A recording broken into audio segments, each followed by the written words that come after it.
As I was driving to my son's promotion party, my attorney called and said, "Sir, you need to see this immediately." I replied, "Not now. I'm almost at his house." He fell silent for several seconds, then lowered his voice.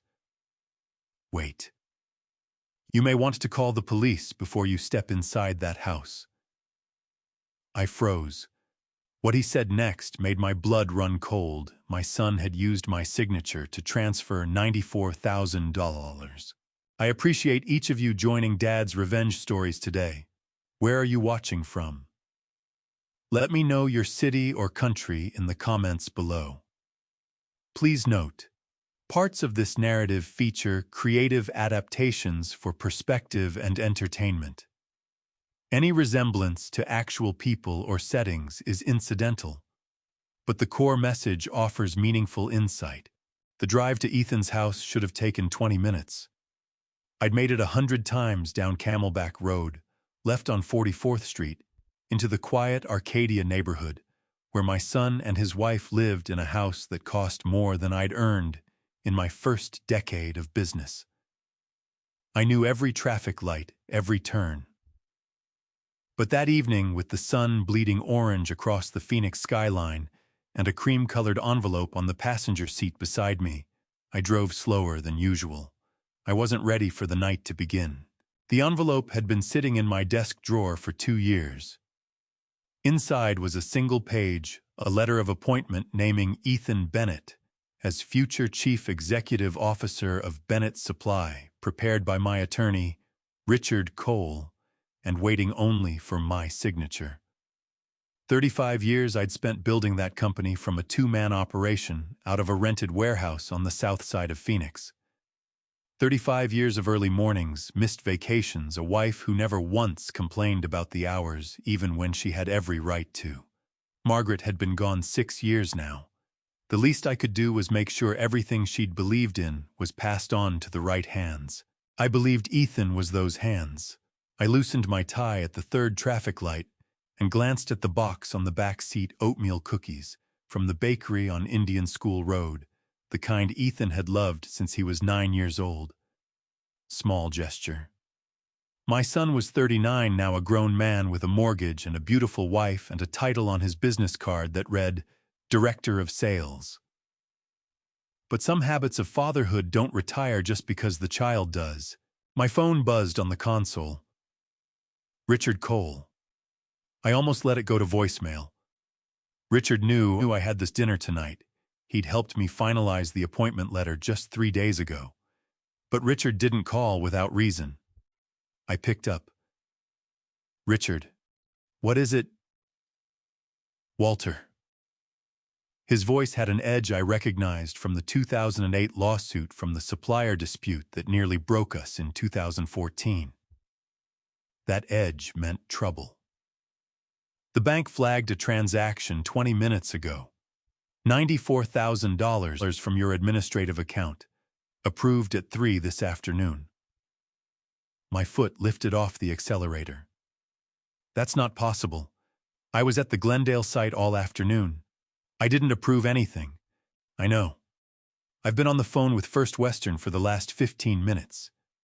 The approval came through your login credentials, your digital signature. Walter, I need you to listen to me very carefully. He paused, and in that pause I heard him choosing his words. Do not sign anything tonight. Not a single document, not a receipt, nothing. And turn on your phone's voice recorder before you walk through that door. The car behind me honked. I drifted to a crawl without realizing it. Richard, it's a dinner. Ethan's promotion party. There are 80 people coming. I understand that. And I want you to go. Smile, shake hands, eat the food. But keep your recorder running and watch what questions they ask you. Another pause. I'm still digging. There may be more than 94,000. The words landed in my chest, like a stone dropping into still water. What do you mean more? I mean the 94,000 may not be where this started. I'll know more in an hour. Just go, Walter. Observe. And for God's sake, don't let them hand you a pen." He ended the call. I sat at the green light for 3 full seconds before the honking pulled me back. I pressed the voice recorder on my phone and slipped it into my breast pocket, face-down microphone toward the fabric seam. I took my evening blood pressure pill dry without water, the way I'd been doing for 11 years, and put the small amber bottle back in the glove compartment. 35 years in business had taught me that the most important conversations were always the ones nobody expected to be recorded. Ethan's street was quiet, in the way that expensive neighborhoods always are. Manicured lawns catching the last of the evening light sprinklers, clicking in the dusk. The distant sound of someone's pool filter running. I parked at the curb and sat for a moment with my hands on the steering wheel. Through the front windows, I could see movement catering staff in white shirts, the warm glow of rented lighting. The silhouette of what looked like a camera rig being adjusted near the far wall. A professional film crew for a family dinner. My chest tightened. I picked up the envelope from the passenger seat, turned it over once in my hands, and placed it in the inner pocket of my jacket against my heart. Then I picked up the cookie box, got out of the car, and walked toward the front door with the steadiest stride I could manage. Vanessa opened the door before I reached the porch steps. She was wearing a dark silk dress, her hair done in that careful way that meant she'd spent the afternoon preparing. Her smile was wide and warm, and arrived exactly 1/2 second too quickly. "Walter, you look wonderful." She stepped forward and embraced me, the kind of hug that involves the arms, but not the body. The kind that leaves space between people. "We're so glad you came." "Wouldn't miss it," I said. "Where's my son?" "He's inside talking with the Hendersons from the Scottsdale account." Come in, come in." She touched my elbow to guide me through the door, fingers light as a bird landing. As she turned, something caught the light at her throat, a thin gold chain with a small sapphire pendant. I looked once, then away. The house smelled like catered food and fresh flowers, and something else underneath the particular tension of a room full of people performing ease they don't quite feel. I knew that smell from every high-stakes negotiation I'd ever walked into. Ethan appeared from the crowd, with his hand outstretched. He was dressed sharply, his dark hair combed back, and he was smiling the smile I'd seen him practice since he was 17 years old, the one he deployed for clients and vendors and anyone he needed something from. "Dad." He gripped my hand firmly. "I was starting to think you might bail on us." "When have I ever bailed on you?" I handed him the cookie box. "Oatmeal raisin. Don't tell me you've outgrown them." He laughed genuinely, I thought. And something in my chest lurched painfully because he sounded for just that moment like the boy who used to sit on the tailgate of my first company truck eating cookies while I reviewed delivery schedules. "Never," he said. "Come on, let me get you a drink." As he steered me through the crowd, I kept my breathing, even my expression open, and my hand pressed once, just once, against the inside pocket of my jacket, where the envelope sat waiting beside my slowly recording phone. Whatever was happening in this house tonight, I intended to understand every word of it. The party was the kind of thing money could organize but not fake, or so I used to think. 80 people filled the main floor of Ethan's house, spilling into the back patio where heat lamps pushed back the September chill. The catering company had set up a long buffet along the far wall, and the professional camera crew Vanessa had hired moved through the crowd with the quiet efficiency of people who'd done this 100 times. 2 operators with shoulder rigs, a third with a fixed camera on a tripod near the makeshift stage at the front of the room. A stage in my son's living room for a family dinner.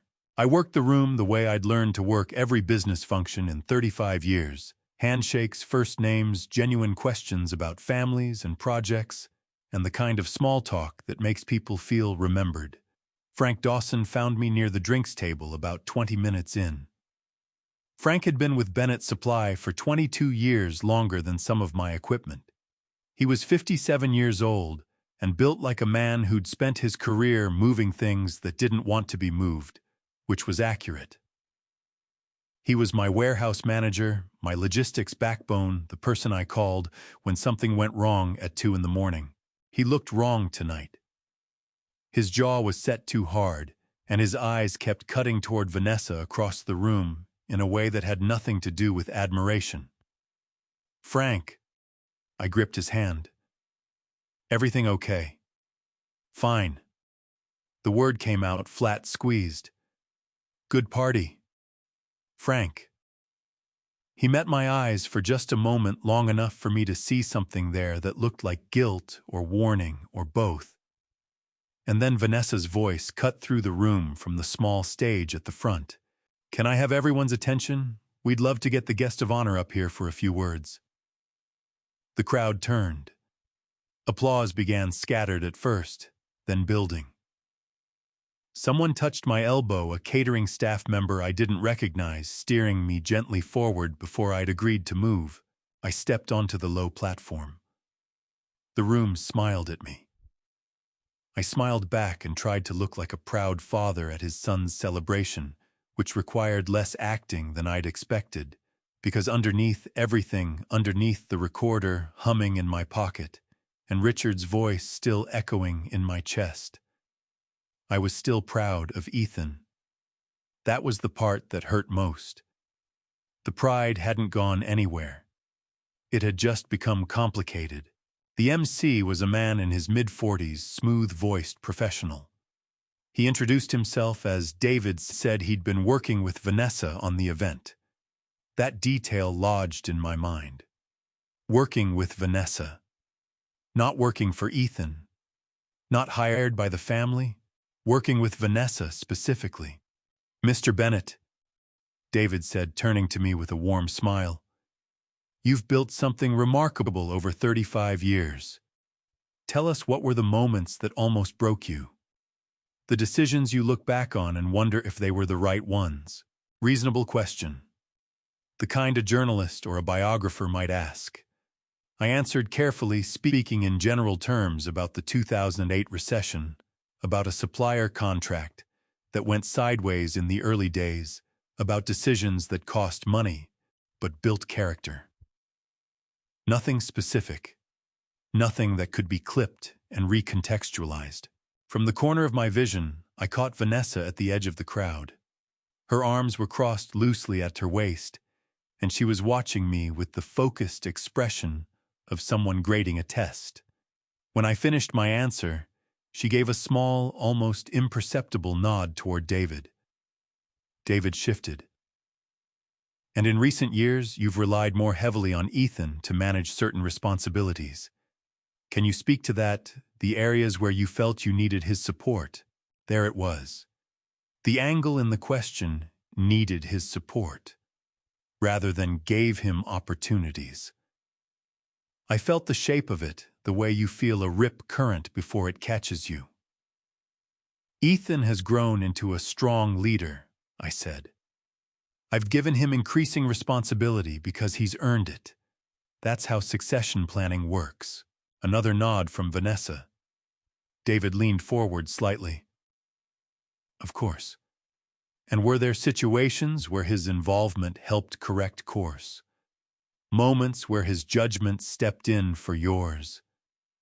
My back molars pressed together hard enough to ache. "Every good leader surrounds himself with people whose judgment he trusts," I said. "That's not correction. That's collaboration." Vanessa's eyes hardened by a fraction. She tilted her head toward David, a sharper signal this time, and he caught it. "Absolutely," David said smoothly. "One more question, Mr. Bennett, for the folks who've watched you build this company from the ground up. If you're honest with yourself, are there things you wish you'd handled differently?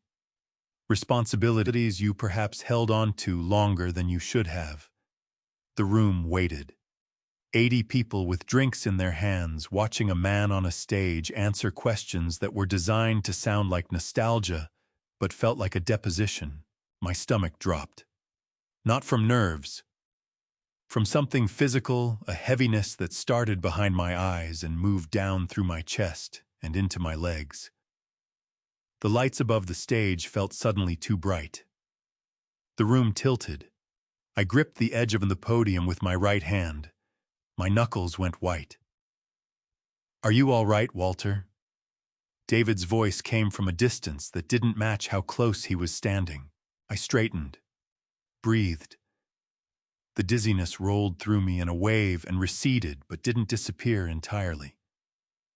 My vision sharpened again after a moment, but my legs felt as though the bones had been replaced with something softer. Vanessa moved. She crossed the room in 12 steps. I counted them, because counting kept me anchored, and appeared at the edge of the stage with her hand extended toward my arm. Dad." Her voice was loud, loud enough for the back of the room, loud enough for the cameras. "Dad, come sit down. This has been happening more and more lately, everybody. He won't tell you himself, but he gets these dizzy spells. We've all been so worried." My jaw tightened so hard my teeth ground. "I'm fine, Vanessa. You're not fine." She said it with such practiced sorrow, such careful tenderness, that half the room was already leaning forward in concern. "You've been pushing yourself too hard for too long, and we love you too much to pretend we don't see it." Ethan appeared at the other side of the stage. He put his hand on my shoulder, heavy, paternal, the posture of a man managing a situation. "It's okay, Dad." His voice carried through the room.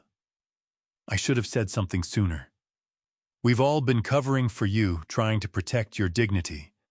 But the truth is, there have been decisions lately at the company, with the accounts, where I've had to step in quietly.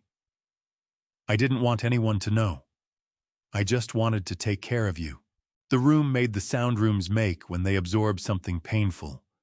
A collective intake of breath, a softening of posture, 60-something pairs of eyes filling with the particular sympathy that good people feel when they witness a family's private struggle made public. I stood on that stage and looked out at people I'd known for decades, suppliers, employees, neighbors, watching them believe it. Watching the story Vanessa and Ethan had written land in their minds like something true. My recorder was still running. My phone was still warm against my ribs. And somewhere across Phoenix, Richard Cole was at his desk, pulling on a thread that was about to unravel everything in this beautiful, terrible room. I held the podium and said nothing more. I didn't need to. The cameras were already getting everything they needed. The party didn't end. That was the strangest part. Even after Vanessa's announcement, even after Ethan's performance on that makeshift stage, the catering staff kept refilling glasses, and the cameras kept rolling, and people kept eating, because that's what people do when they don't know what else to do. I stepped down from the platform on my own, ignoring the hand Vanessa extended, and found a chair near the back wall where I could put my spine against something solid and breathe. Frank Dawson appeared beside me within 2 minutes. He crouched down so his face was level with mine, and his voice dropped to just above a whisper. "Walter, you doing okay? Tell me what you know, Frank." My voice came out steadier than I felt. "Right now, whatever you've been holding back tonight." His jaw worked. His hands were balled on his knees, big scarred knuckles pressing white. "There are things at the warehouse I should have told you about months ago. I kept thinking I was wrong. I kept telling myself I had to be wrong." His eyes cut sideways, checking that no one was close. "The night deliveries, Walter. 3 or 4 times a month for the past 8 months. Trucks I don't recognize picking up inventory that's not on any outbound manifest I signed." My stomach turned over hard. "Who authorized them?" "The paperwork has my login on it." The words seemed to cost him something physical. His shoulders dropped half an inch as he said them. "I didn't authorize a single one. I swear to you, on 30 years of work, I did not authorize them." Before I could respond, The front door opened, and two Phoenix Police Department officers stepped into the party. The room noticed immediately, conversations dropped, heads turned, glasses lowered. Behind the officers came Richard Cole, still in his work clothes, his silver hair disheveled in a way I'd never seen in 18 years. Richard had called them. Whatever he'd found in the hour since we'd spoken, it had been enough. Ethan moved fast. He crossed the room to meet the officers before they'd taken 5 steps inside his posture, shifting into something I recognized from watching him close sales deals, controlled, confident, the body language of a man who believes he controls the room. "Officers, thank you for coming." Ethan's voice carried just enough relief to sound genuine. "We've been worried about my father. He's been showing signs of cognitive decline for several months, and tonight he had another episode in front of our guests. We just want to make sure he gets appropriate care." One of the officers, young, probably mid-30s, with the careful expression of someone trained to absorb information without reacting, looked past Ethan toward me. "Sir, are you Walter Bennett?" "I am." I stood up from the chair, and I made sure I stood straight. "I'm also the man who didn't authorize a $94,000 transaction from his own company account this afternoon. My attorney is standing right behind you." Richard stepped forward. He set his leather briefcase on the nearest surface and opened it. "Officers, my name is Richard Cole. I'm Mr. Walter Bennett's attorney of 18 years. I've been on the phone with First Western Bank and with Bennett Supply's accounting system for the past hour." He pulled out a printed document, pages clipped together, edges still warm from the printer. "I have preliminary evidence of fraudulent transactions conducted using Mr. Bennett's credentials without his authorization. I'd like to file a report." Ethan's composure flickered. Just for a fraction of a second, the corner of his mouth tightened. His chin lifted, and then he recovered. "Dad's login credentials," Ethan said to the officers, his voice carrying a note of practiced sadness. "That's part of the problem. He approves things he doesn't remember approving. He gives access to people and then forgets. We have documentation of the pattern going back months." A man in a dark gray suit stepped forward from near the kitchen doorway. I had seen him earlier in the evening, standing near the back wall, never eating, never holding a drink, watching the room the way lawyers watch rooms when they are being paid to watch them. He was perhaps 50, with the particular stillness of someone who spent his days in courtrooms. "Officers, I'm Douglas Harrell, counsel for Ethan and Vanessa Bennett." He produced a folded document from his jacket pocket and handed it to the lead officer with the ease of someone who'd done this 100 times. "This is an emergency temporary restraining order signed by Judge Patricia Wynn of Maricopa County Superior Court at 4:45 this afternoon. It temporarily restricts Walter Bennett's access to Bennett Supply's financial accounts, pending a competency review. The order is active as of this moment." The room went very quiet. Not the comfortable quiet of a party winding down, the stunned quiet of 80 people, realizing they were witnessing something they hadn't been invited to witness. Richard took the document. His eyes moved across it rapidly, and I watched his face do something I'd only seen it do twice before. In 18 years, the color drained out of it. "This was filed before the party started," Richard said. The words were flat, precise, each one landing separately. "This order was filed at 4:45 this afternoon." "That's correct," Harrell said. "The party started at 7. Richard looked at me. "Walter, they filed this 3 hours before the party." The implication arrived in my chest, like something physical, a pressure behind my sternum that made it hard to pull a full breath. The order wasn't a response to tonight. It wasn't triggered by my dizzy spell or Ethan's announcement or anything that had happened in this room. It had been prepared in advance. Signed. Ready. They'd walked into this party with a court order already in their pocket. I looked at Ethan. He met my eyes, and what I saw there wasn't guilt, it was calculation. The look of a man checking whether the next step of a plan was proceeding on schedule. "You filed this before you called me to invite me tonight," I said. My voice came out quieter than I intended, stripped of everything except the fact itself. Ethan's jaw tightened. "Dad, we're trying to protect you." "Douglas." I turned to Harold, cutting my son off clean. "An emergency temporary restraining order in a competency matter. Walk me through the legal standard. What does a judge require to sign one of these on the same afternoon it's filed?" Harold blinked. He hadn't expected the question. "The petitioner must demonstrate an immediate risk to the subject's assets or welfare supported by what a doctor's evaluation filed paperwork. Something signed by my son and his wife and a physician I've never met."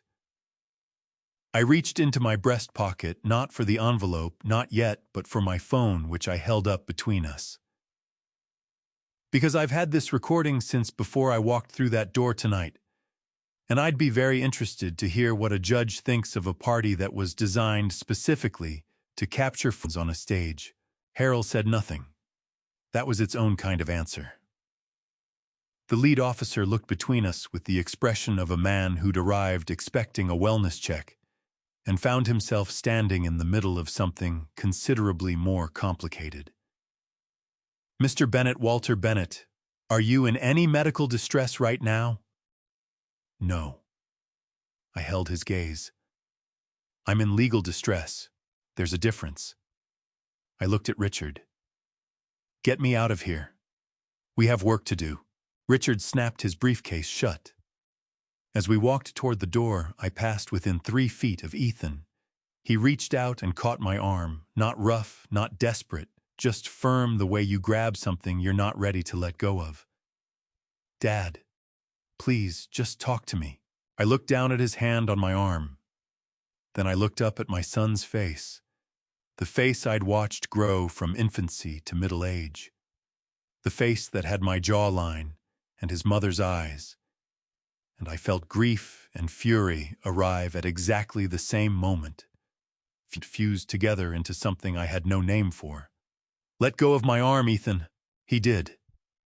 And I walked out into the September night where the air smelled like desert sage and cooling asphalt, and somewhere down the block a sprinkler was running, and the world outside that house was completely indifferent to what had just happened inside it. The white van was still parked at the curb. I saw it clearly now, a logo on the side door, small but legible under the streetlight. Sunrise Medical Transport. They'd brought a ride. For me. Tonight. I got into Richard's car and stared straight ahead and said nothing for the first 60 seconds because my throat had closed completely, and I needed those 60 seconds to get it back open. Richard offered to drive me home. I said no. I needed to be alone in my own truck with my own thoughts, and I needed the 20-minute drive across Phoenix to put myself back together before I had to face whatever was waiting on the other side of my front door. That was the plan. The plan lasted exactly as long as it took me to turn onto my street. The moving truck was 60 feet long and parked with its rear doors open directly in front of my house, its running lights casting an amber glow across my front lawn. 2 men in gray company shirts were carrying my mahogany bookcase down the porch steps, the one I'd built from a kit in my garage.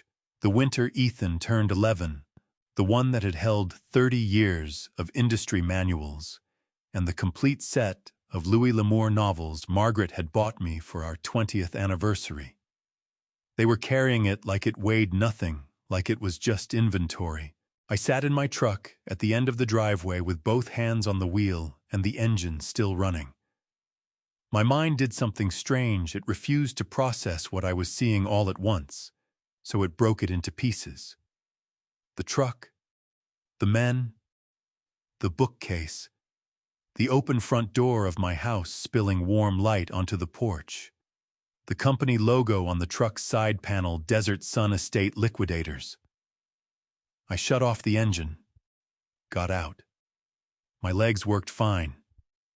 That surprised me. "Hey!" The word came out harder than I intended. One of the men stopped at the bottom of the porch steps, the bookcase balanced between him and his partner. "Put that down."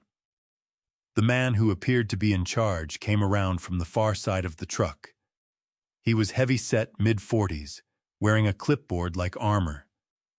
His expression said he'd dealt with difficult situations before. "Sir, are you the property owner?" "I'm Walter Bennett. This is my house. I've lived here 28 years. Mr. Bennett." He checked his clipboard. "We have a signed work order from Ethan Bennett authorizing full estate liquidation of this property. The order was placed 4 days ago. We were instructed to begin at 9 p.m. tonight. 4 days ago. 4 days before the party. 4 days before the court order, before the stage, before the dizzy spell, before any of it. Ethan had hired these men 4 days ago and told them to start at 9 o'clock tonight, because he had been absolutely certain, not hopeful, not optimistic, but certain that I would not be coming home. Get out." My voice dropped to something I didn't recognize. "Get your men, get your truck, and get off my property. Right now. Sir, we have a legal work order. You have a piece of paper signed by a man who does not own this house." I stepped closer. I was 68 years old, and I'd spent 35 years dealing with contractors, suppliers, and men who tested boundaries for a living. And every one of those years was in my voice when I spoke. "This is my property. You are trespassing. If your truck is not moving in 5 minutes, I am calling the Phoenix Police Department, and I will be filing a criminal complaint against your company for receiving stolen property. Do you understand me?" He understood me. It took 4 minutes and 30 seconds, but he understood me. I stood on my porch and watched the truck pull away, and then I went inside. The house was gutted. Not completely, they hadn't had enough time, but enough. The living room was missing half its furniture. The dining table was gone. My home office had been stripped of its filing cabinets, which meant Ethan had known exactly where to tell them to start. The bookshelves in the hallway were empty, every volume boxed up and stacked near the front door with labels reading "Liquidate" in black marker. My wife's china cabinet, the one she'd inherited from her mother, the one we'd wrapped in moving blankets and carried across 3 states when we relocated to Phoenix, was gone entirely. I moved through the rooms, slowly room by room, checking what remained and what had been taken. My hands stayed at my sides. My breathing stayed even. I was operating on something beyond emotion at that point, something colder and more useful. The bedroom was where I lost it. Not dramatically. Not the way they show grief in movies with shattering and screaming. I sat down on the edge of my bed. They'd left the bed at least. And I opened the top drawer of my nightstand. And I looked at the empty velvet tray where Margaret's necklace had lived for 6 years. She'd worn it every day of our marriage. A thin gold chain with a sapphire pendant, the exact blue of her eyes, a gift from her mother passed down through a family that didn't have much to pass down, except the things they loved most. When she died, I'd kept it in that drawer because I couldn't bear to put it away in a box, and I couldn't bear to look at it too long either. 6 years of reaching into that drawer in the dark and touching it for just a second before I went to sleep. The tray was empty. I sat there with my hands braced on my knees and my chest caving in, and I made myself breathe through it because collapsing was not an option I could afford tonight. And then something surfaced through the grief, a memory sharp and specific. The party. The stage lights. Vanessa in her dark silk dress leaning forward to take my arm. The gold chain at her throat, the small sapphire pendant catching the light. I'd noticed it at the time and let the image slide away, because I'd been focused on other things, on the questions and the cameras and keeping my voice steady. But I'd seen it. I'd seen my wife's necklace around my daughter-in-law's throat at the party, where they'd planned to send me away forever. She hadn't taken it tonight. She'd taken it before tonight. She'd been wearing it as though it already belonged to her, because in her mind, it already did. I called Richard. He picked up on the first ring. "They cleared the house," I said. "Or started to. I stopped them." "Richard, they hired the liquidation company 4 days ago. 4 days before tonight." "Walter, Margaret's necklace is gone. Vanessa was wearing it at the party." My voice cracked on the last word, just the once, and I pressed my fist against my sternum until it steadied. This wasn't about the money. Not only about the money, they'd already decided this was theirs. All of it. Before they'd done a single thing to make it happen. Richard was quiet for 3 seconds. "Come to my office first thing in the morning, 7 a.m. I found more in the accounts, significantly more than 94,000. And Walter," his voice shifted, "don't touch anything in that house tonight.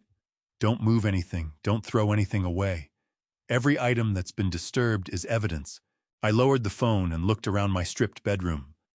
The velvet tray and the empty drawer. The bare walls where Margaret's photographs had hung. The boxes stacked by the door with "liquidate" written across them in my son's handwriting. I recognized the marker strokes, the way Ethan always printed his capital letters with that extra pressure on the downstroke. Richard's voice came back through the phone. "Are you still there?" "I'm here." I stood up from the edge of the bed.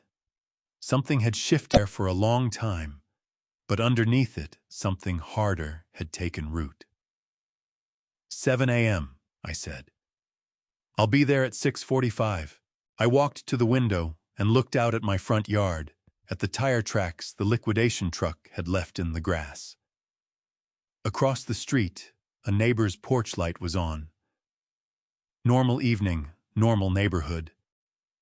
Somewhere in this city, Ethan and Vanessa were waiting to hear that the plan had gone through, that I was gone, that everything was settled. They were going to be waiting a very long time. Before I reveal what I found the next morning, something that made that night look like just the beginning, drop "still here" in the comments, so I know you're with me. Quick note, this story contains some fictional elements crafted for reflection. Not your thing. No hard feelings, step away now. But if you're staying, you won't believe what came next.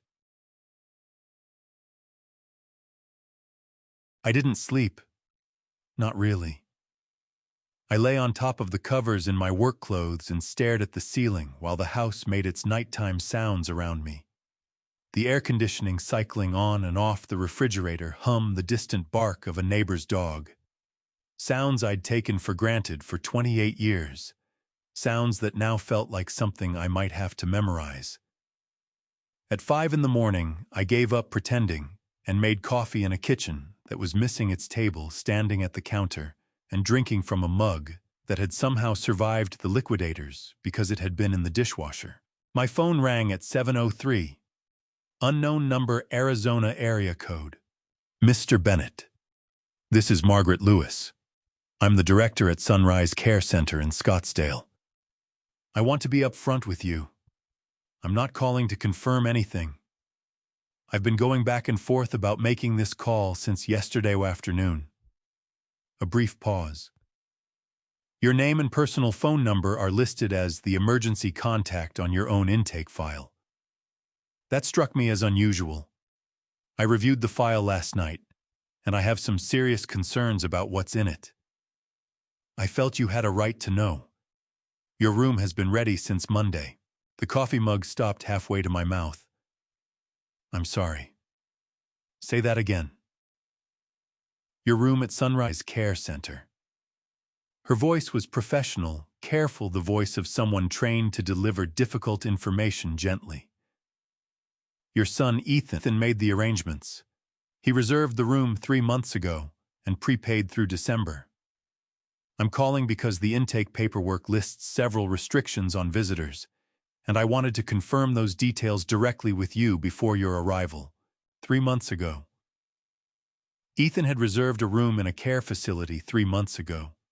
While sitting across from me at Sunday dinners, while shaking my hand in the hallway at Bennett Supply, while accepting the salary I paid him every 2 weeks, he had already picked the room where he intended to put me.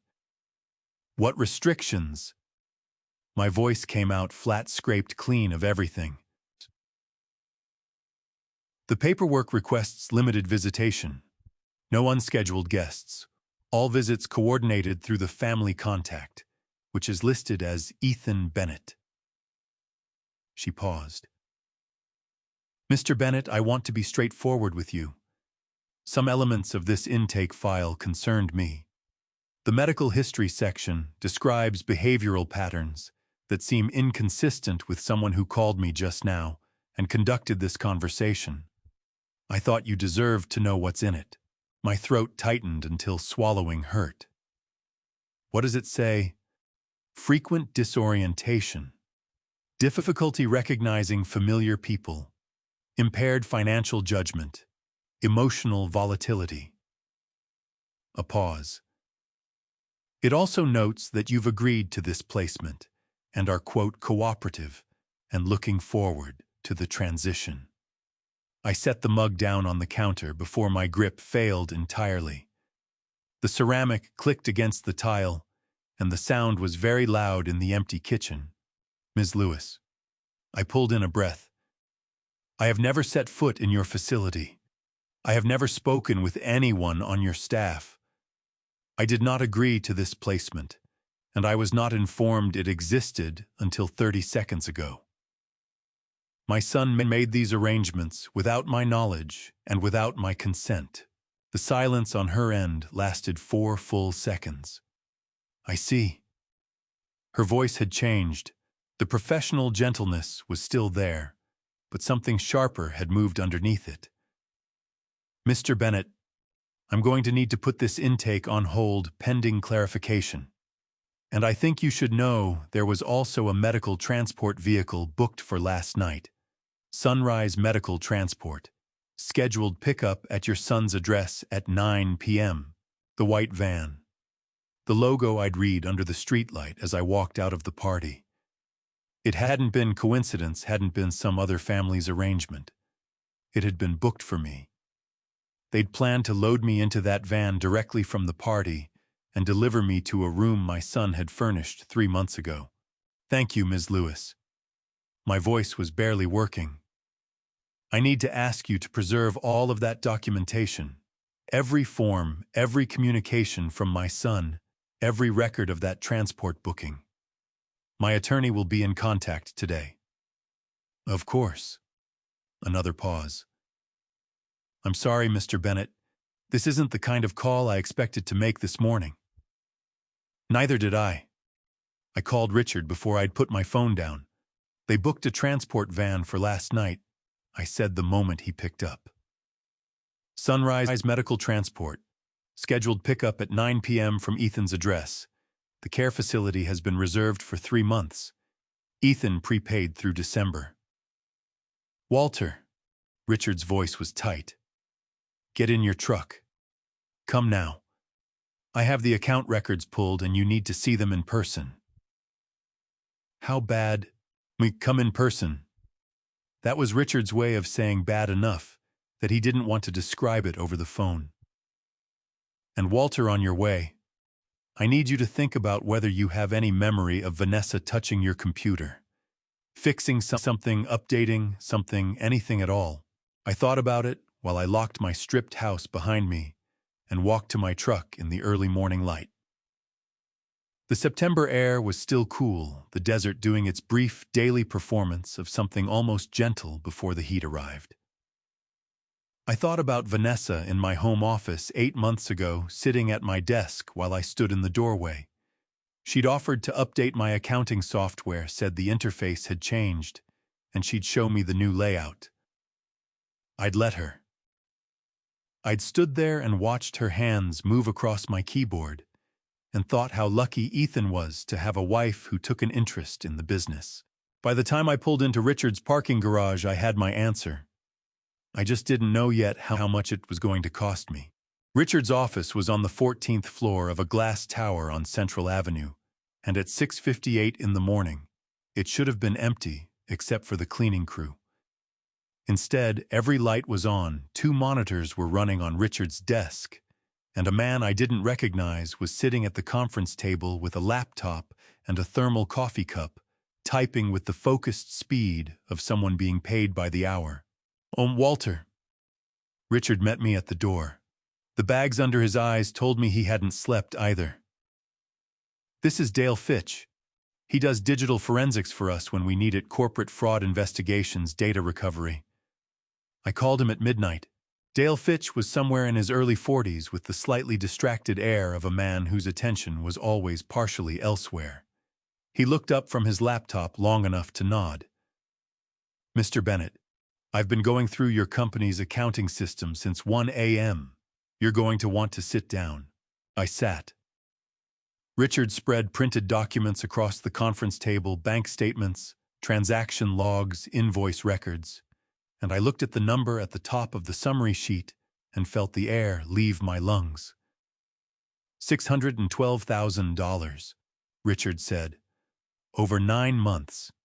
17 separate transactions, all processed through your administrative login, all approved with your digital signature. I didn't approve any of them. I know. Richard pulled up a chair across from me. Dale explained to him what you found. Dale turned his laptop to face me. On the screen was a diagram, 2 computers connected by a line with a small icon in the middle labeled Remote Access Software. Someone installed a program on your office computer, Dale said. It's called Remote Desktop Software. Think of it like a secret back door. Once it's installed, whoever has the access code can log into your computer from anywhere in the world and control it exactly as if they were sitting at your desk. They see your screen. They use your mouse and keyboard. Every action they take looks like it came from you.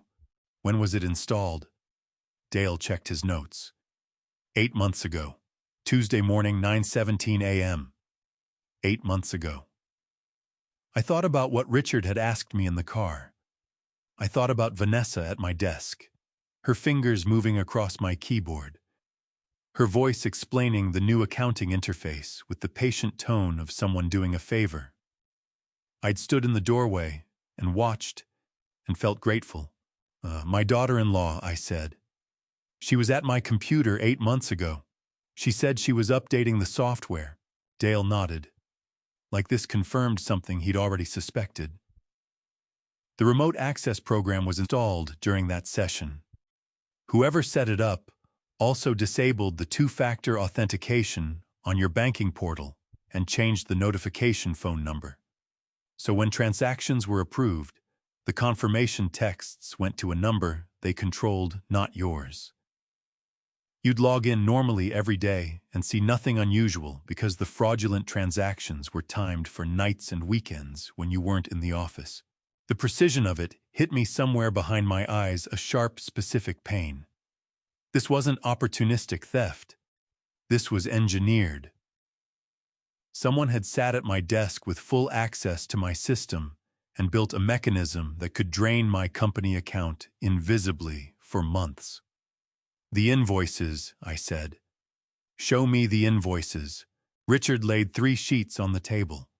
3 companies, Buildco Materials, Pacific Ridge Supply, Cornerstone Distribution. Letterheads, invoice numbers, itemized line items for lumber and steel and concrete aggregate.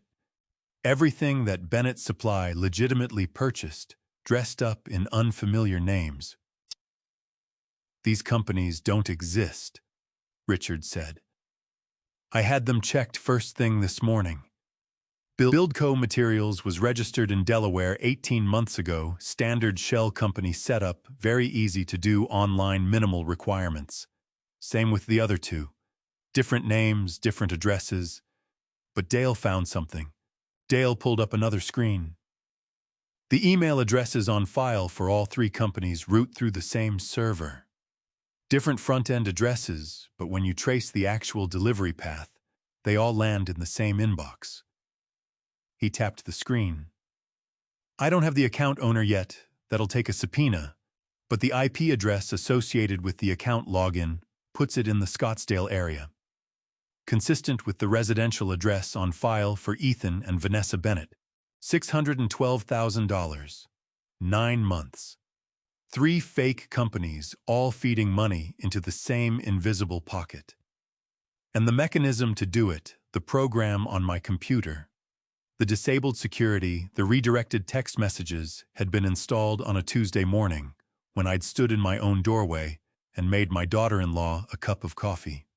Richard, my voice came out rougher than I intended. Where did the money go after it went into those fake accounts? Where did it actually go? Richard and Dale exchanged a look. Richard picked up the last sheet on the table and placed it in front of me. It was a real estate transaction record, a purchase agreement for a property in Sedona. Sunrise Ridge Resort, Richard said. 42 acres in Oak Creek Canyon. Listed for sale for 3 years, no buyers. Asking price was $800,000. Someone put down a $600,000 deposit 6 weeks ago. He tapped the name on the signature line. The buyer of record is a holding company called Desert Ridge Ventures, LLC, registered 2 years ago. The managing members are Ethan Bennett and Vanessa Bennett. The room tilted slightly. Not from a dizzy spell this time, from the specific vertigo of understanding something you wish you didn't understand. They were using my money to buy a resort, I said. They were using your money as the down payment, Richard corrected. The plan, as best I can reconstruct it, was to then leverage Bennett Supply's reputation and credit to secure a construction loan, improve the property, sell it at a profit. If the deal worked, they'd pocket the difference. If it failed, Bennett Supply would be on the hook for the debt. My hands were flat on the table. I pressed them down until I could feel the grain of the wood. They put my company up as collateral for a real estate gamble without telling me, without asking me, without giving me a single opportunity to say no. Yes, I sat with that for a moment. 35 years. Every early morning, every difficult negotiation, every supplier who tested us, and every client we fought to keep. Everything I'd built so that something would remain, something solid, something that could be passed on, something that would outlast me. And my son had looked at all of it and seen a financing vehicle for a resort he wanted to flip. What do I do first? I asked. Richard squared the papers on the table and looked at me with the expression of a man who'd been thinking about this answer since 1 a.m. Is what Dale's found. Second, we get Dale's evidence documented and preserved chain of custody matters in court. Third, he paused. Third, I need to ask you about your medication. The prescription you've been taking for blood pressure. When did Vanessa last handle it? My stomach dropped a second time. About a week ago. She brought me a refill. Said the pharmacy had switched manufacturers. Richard picked up his phone. I'm calling a doctor. Today, before anything else. Richard sent me home at noon with a folder of documents, a list of 3 things I needed to do before Monday, and the results of the blood pressure medication analysis he'd rushed through a private lab that morning. The lab report used clinical language, dosage inconsistency, elevated concentration of active compound. But the doctor Richard had called translated it plainly over the phone. So Mr. Bennett, 3 of the 7 pills in that bottle contain roughly double the prescribed dosage. Not enough to cause a cardiac event in a healthy adult, but in someone your age taken daily over a week or 2, you'd expect fatigue, intermittent dizziness, and short-term cognitive fog. Exactly the symptoms someone might describe as early dementia if they didn't know what they were looking at. I sat in my truck in Richard's parking garage and held the phone against my ear and breathed. In through the nose, out through the mouth, the way Margaret had taught me during the worst year of the 2008 crisis when I'd started waking up at 3 a.m. with my heart hammering. "Thank you, doctor," I said. "I'll need that in writing." Already drafting it, I drove to the warehouse. Not because Richard told me to, he'd actually suggested I go home and rest. But Frank Dawson had been on my mind since the moment I'd seen the look on his face at the party, and I couldn't let another hour pass without understanding what he knew and when he'd known it. The Bennett Supply Warehouse sat on a 4-acre lot on the south side of Phoenix, the same neighborhood where I'd started the company 35 years ago in a space a quarter this size. I'd bought this building 12 years ago, expanded it twice, and I knew every square foot of it the way I knew my own house. The smell of it cut lumber machine oil, dry desert air, had been the smell of my working life for 3 decades. Frank's truck was in the lot. The man himself was in his small office at the back of the warehouse, sitting at his desk, with his hands wrapped around a coffee mug that had long gone cold. He looked up when I pushed the door open, and whatever he saw in my face made him set the mug down and straighten in his chair. "Walter." His voice was sandpaper rough. "I figured you'd come. To talk to me, Frank." I pulled the spare chair from the corner and sat across from him. My knees were close enough to his that I could see the tension in his jaw, the way his fingers had gone white around the mug handle again. "Everything. From the beginning." Frank pressed his lips together. His eyes went red at the rims before he said a single word, and that alone told me what I needed to know about what this had cost him. "It started about 8 months ago," he said. "Night deliveries. Once a month at first, then twice. Trucks I'd never seen before showing up after hours. I'd get here in the morning, and the inventory counts would be off: lumber, steel, rod, concrete, aggregate. Significant quantities. Not the kind of variance you chalk up to miscounting." "Why didn't you tell me?" The question hit him like a physical thing. His chin dropped toward his chest and came back up. "Because the paperwork was clean, Walter. Every outbound manifest had my login on it. My digital signature. My authorization codes." His voice cracked on the last word, and he pressed his fist to his mouth for a moment before continuing. "I didn't authorize any of it. Not one shipment. But I couldn't prove it, and I couldn't walk into your office and say your son was stealing from you without proof, because you trusted him, and I wasn't sure you'd trust me over him." The honesty of that landed somewhere painful. He was right. 8 months ago, if Frank had come to me with a suspicion and no evidence, I would have gone to Ethan for an explanation, and Ethan would have had one ready. "So what did you do?" Frank reached into his desk drawer and produced a small notebook, brown leather cover, the spiral kind you find at any drugstore. He set it on the desk between us and pushed it toward me with 2 fingers. "I stayed late," he said simply. 3-4 nights a week. Parked my truck around the corner so they wouldn't see it, and sat in the lot with my phone. Every truck that came, I got the plate number, the time, the description of what they loaded. Every single one for 8 months. I picked up the notebook. The pages were dense with handwriting, dates down the left margin, license plates, truck descriptions, estimated quantities, departure times. 8 months of evenings. 8 months of sitting alone in a parking lot watching his employer's son steal from the company he'd given 22 years to writing it all down because he didn't know what else to do. My eyes burned. I pressed the heel of my hand against my left eye and held it there. "Frank." My voice came out thicker than I intended.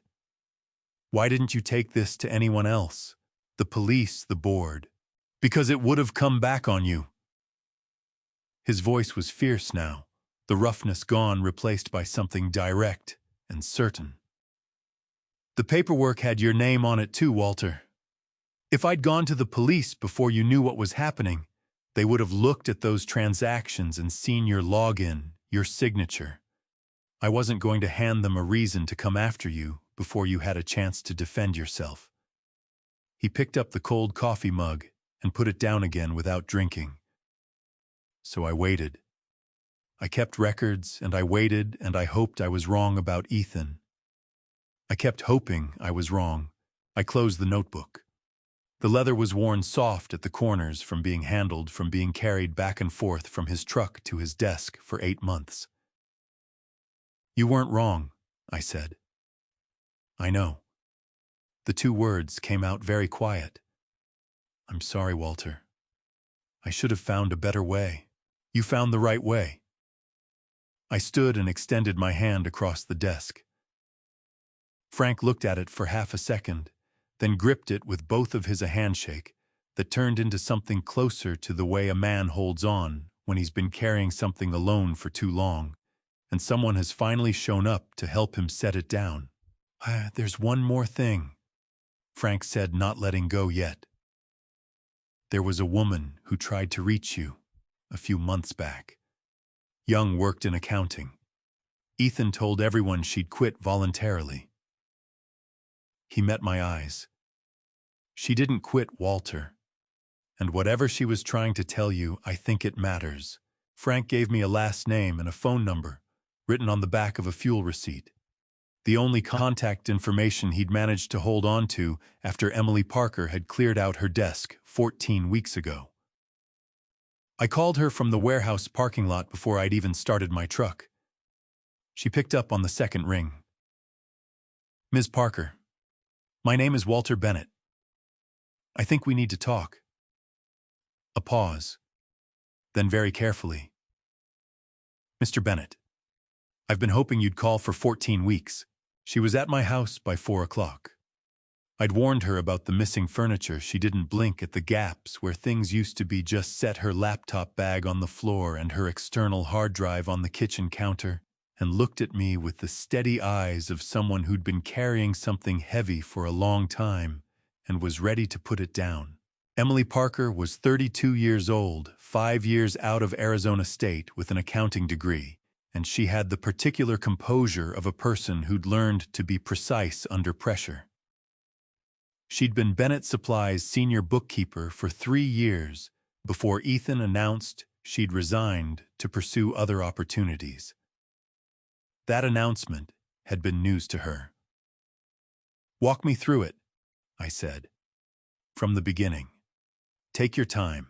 She pulled out a chair from the one remaining kitchen table I'd managed to recover from the porch. The liquidators had apparently moved it outside and forgotten it, and sat down and folded her hands on the table. I found the first anomaly in January, she said.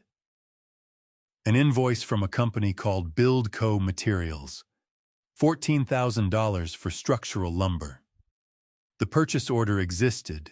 The approval was in the system under your login, but when I went to match it against our physical inventory receipts, there was nothing. No delivery confirmation, no receiving log, no signature from Frank's team. The lumber didn't exist. What did you do? I flagged it for Ethan. He told me the delivery had gone directly to a job site bypassing the warehouse and that he'd handle the paperwork. She kept her voice even, but her fingers tightened against each other on the table. I made a note and moved on. 2 weeks later, another invoice. Pacific Ridge Supply. $22,000. Same pattern approved under your login. No physical delivery, no receiving record. I flagged that one too. And Ethan, same answer, different job site. He said I was creating unnecessary paperwork and that not every delivery needed to run through the warehouse system. Her jaw tightened. That was when I started keeping copies. She opened the hard drive and connected it to her laptop. The screen filled with a file directory folders labeled by month January through June, each one dense with scanned documents. Every invoice I flagged, I scanned and saved here before I filed the original, she said. I also saved my email correspondence with Ethan about each one, and then in March I tried to email you directly. She looked up from the screen. I sent 3 emails to your company address over 6 weeks. You never responded. My stomach turned. I never received them. I know that now. She navigated to a folder and turned the laptop to face me. When Richard Cole contacted me yesterday, he'd been pulling Bennett Supply's personnel records as part of the financial audit and found my termination file. He explained about the email filter. Someone added a rule to your company inbox. Any message from my address automatically routes to your deleted folder without notification. It would look to you like I'd never sent anything. It would look to me like you'd received it and chosen not to respond. Vanessa had access to the company email administration system through her supplier relations role. She could have added that filter in 60 seconds from any computer on the network. 6 weeks of Emily trying to warn me, 6 weeks of messages disappearing into a folder I never checked, while Vanessa sat in her office and watched the silence hold. She added that filter, I said. Not a question. Almost certainly. Richard is pulling the admin logs now. Emily closed the folder and opened another. Mr. Bennett, I need you to hear something. This is a voicemail Ethan left me on the day he told me to clean out my desk. She pressed play. The recording was clear phone quality, slightly compressed, but every word distinct. Ethan's voice filled my stripped kitchen. I recognized it instantly and completely, the same voice that had called me Dad 10,000 times, the same voice that had asked me for advice about his first sales job and called me from the hospital the night his appendix nearly ruptured and left a message on my birthday every single year since he was old enough to dial a phone. Emily, you know what's been happening with those invoices. You know, and you made the choice to document it instead of minding your business. So here's what's going to happen. You're going to sign the separation agreement HR sends you today. You're going to take the severance. And you are never going to contact my father, his attorney, or anyone associated with Bennett Supply again. If you do, pause, not hesitation, calculation.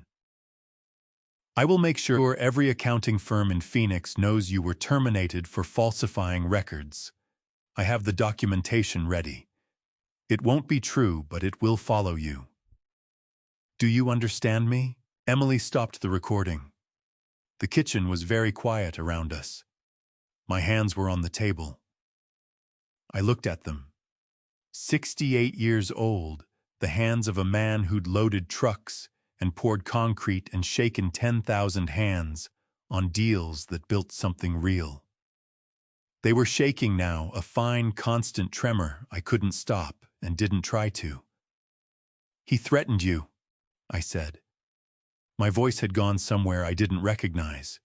He did. Emily's voice was steady in the way that people are steady when they've decided something is worth being steady for. I signed the agreement because I was scared. I'm not proud of that. But I kept the recording and I kept the hard drive, and when Frank told me he thought you might finally be ready to hear it, I came. I pressed both palms flat against the table until the shaking slowed. Emily. I lifted my eyes to her face. What he said on that recording, the false documentation, the threat to your career. Are you willing to provide this to my attorney, and if necessary to a court? She didn't hesitate. I've been willing for 14 weeks, Mr. Bennett. I just needed someone to ask. I reached across the table and picked up the hard drive. The weight of it was surprisingly slight for what it contained. 8 months of invoices, 6 weeks of ignored emails, 1 recording of my son threatening a 32-year-old woman to protect a theft he'd been running through my company for the better part of a year. One more thing, Emily said, pulling her laptop back toward her. The 3 companies that received the payments, I traced the contact information.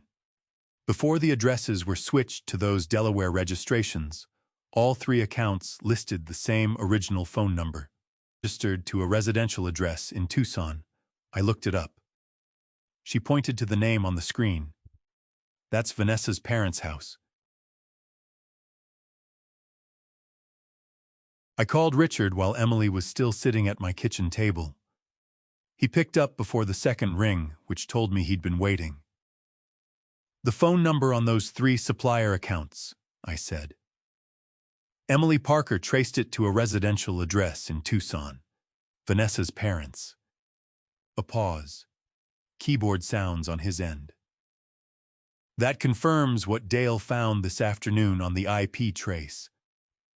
Walter, I've been pulling additional records for the past 3 hours. I need you to come back to the office tomorrow morning, but I can tell you the headline right now. Another pause, longer this time, the kind Richard used when he was deciding how to deliver something. Dale finished the full transaction chain tonight, every dollar documented and time-stamped clean enough for court. A pause. But Walter, there's one thing we didn't have this afternoon. The Tucson phone number on those shell accounts. Dale traced the login IP for the email server. It's consistent with a residential address in Tucson. I need you to think about whether Vanessa has family there. Emily was watching my face. I turned away from her and walked to the kitchen window, putting my back to the room, needing 10 seconds where no one could read my expression. 35 years. I'd gotten up before sunrise for 35 years. I'd driven delivery trucks when drivers called out sick. I'd renegotiated supplier contracts from a folding table in a rented office space with a broken heater. I'd stayed solvent through 2 recessions and a pandemic and a lawsuit that should have ended us in 2008. I'd done all of it so that something would remain, something solid enough to outlast me, something worth passing on. And my son had looked at all of it and seen a down payment. Richard. My voice came out controlled, which surprised me. What was their plan if the resort deal worked? Flip it. Use Bennett Supply's credit profile to secure a construction loan. The company's financials are strong enough that a lender would approve significant capital against it. Renovate the property, sell within 18 months, pocket the margin. He let that sit for a moment. The projected profit on a successful sale was somewhere between $4 and $6 million. And if it failed, no. Bennett Supply would be listed as a guarantor on the construction loan. The company's assets, inventory, receivables, the building itself would be collateral. A default would trigger foreclosure proceedings against the business. I pressed my forehead against the cold glass of the kitchen window. Outside, my backyard looked the same as it always had. The old lemon tree Margaret had planted the year Ethan started kindergarten. The cracked concrete patio, the string of solar lights I'd never gotten around to replacing. Normal. Completely ordinary. The kind of yard that belongs to a man who has no idea his son has bet his company on a failing resort in Sedona without telling him, without asking him, without giving him a single opportunity to say the word no. They were going to use my company as a safety net for a gamble I didn't know I was making, I said. Yes. And if it went wrong, I'd have lost the business. Yes. While sitting in a care facility in Scottsdale with restricted visitation, believing I'd done it to myself. Richard's voice was very quiet. That's the complete picture. Yes. I lifted my head from the glass. Emily had come to the kitchen doorway, not intrusive, just present the way a person stands when they know someone might need to not be entirely alone. Walter, she said softly. Are you okay? No. The word came out before I could dress it up. But I will be. I turned back to the phone. I need 2 things. First, I need you to find out everything about Desert Ridge Ventures, when it was formed, what other assets it holds, whether they've approached any lenders yet. If they've already applied for a construction loan using Bennett Supply as collateral, I need to know today, not tomorrow. Already working on it, Richard said. What's the second thing? The care facility. Margaret Lewis. She said she'd preserve documentation. I need a formal written request sent to her tonight, attorney letterhead, specific list of every document we need preserved. The intake paperwork, the visitor restriction instructions, the transport booking, every communication between her facility and Ethan. All of it. Done within the hour. And Richard.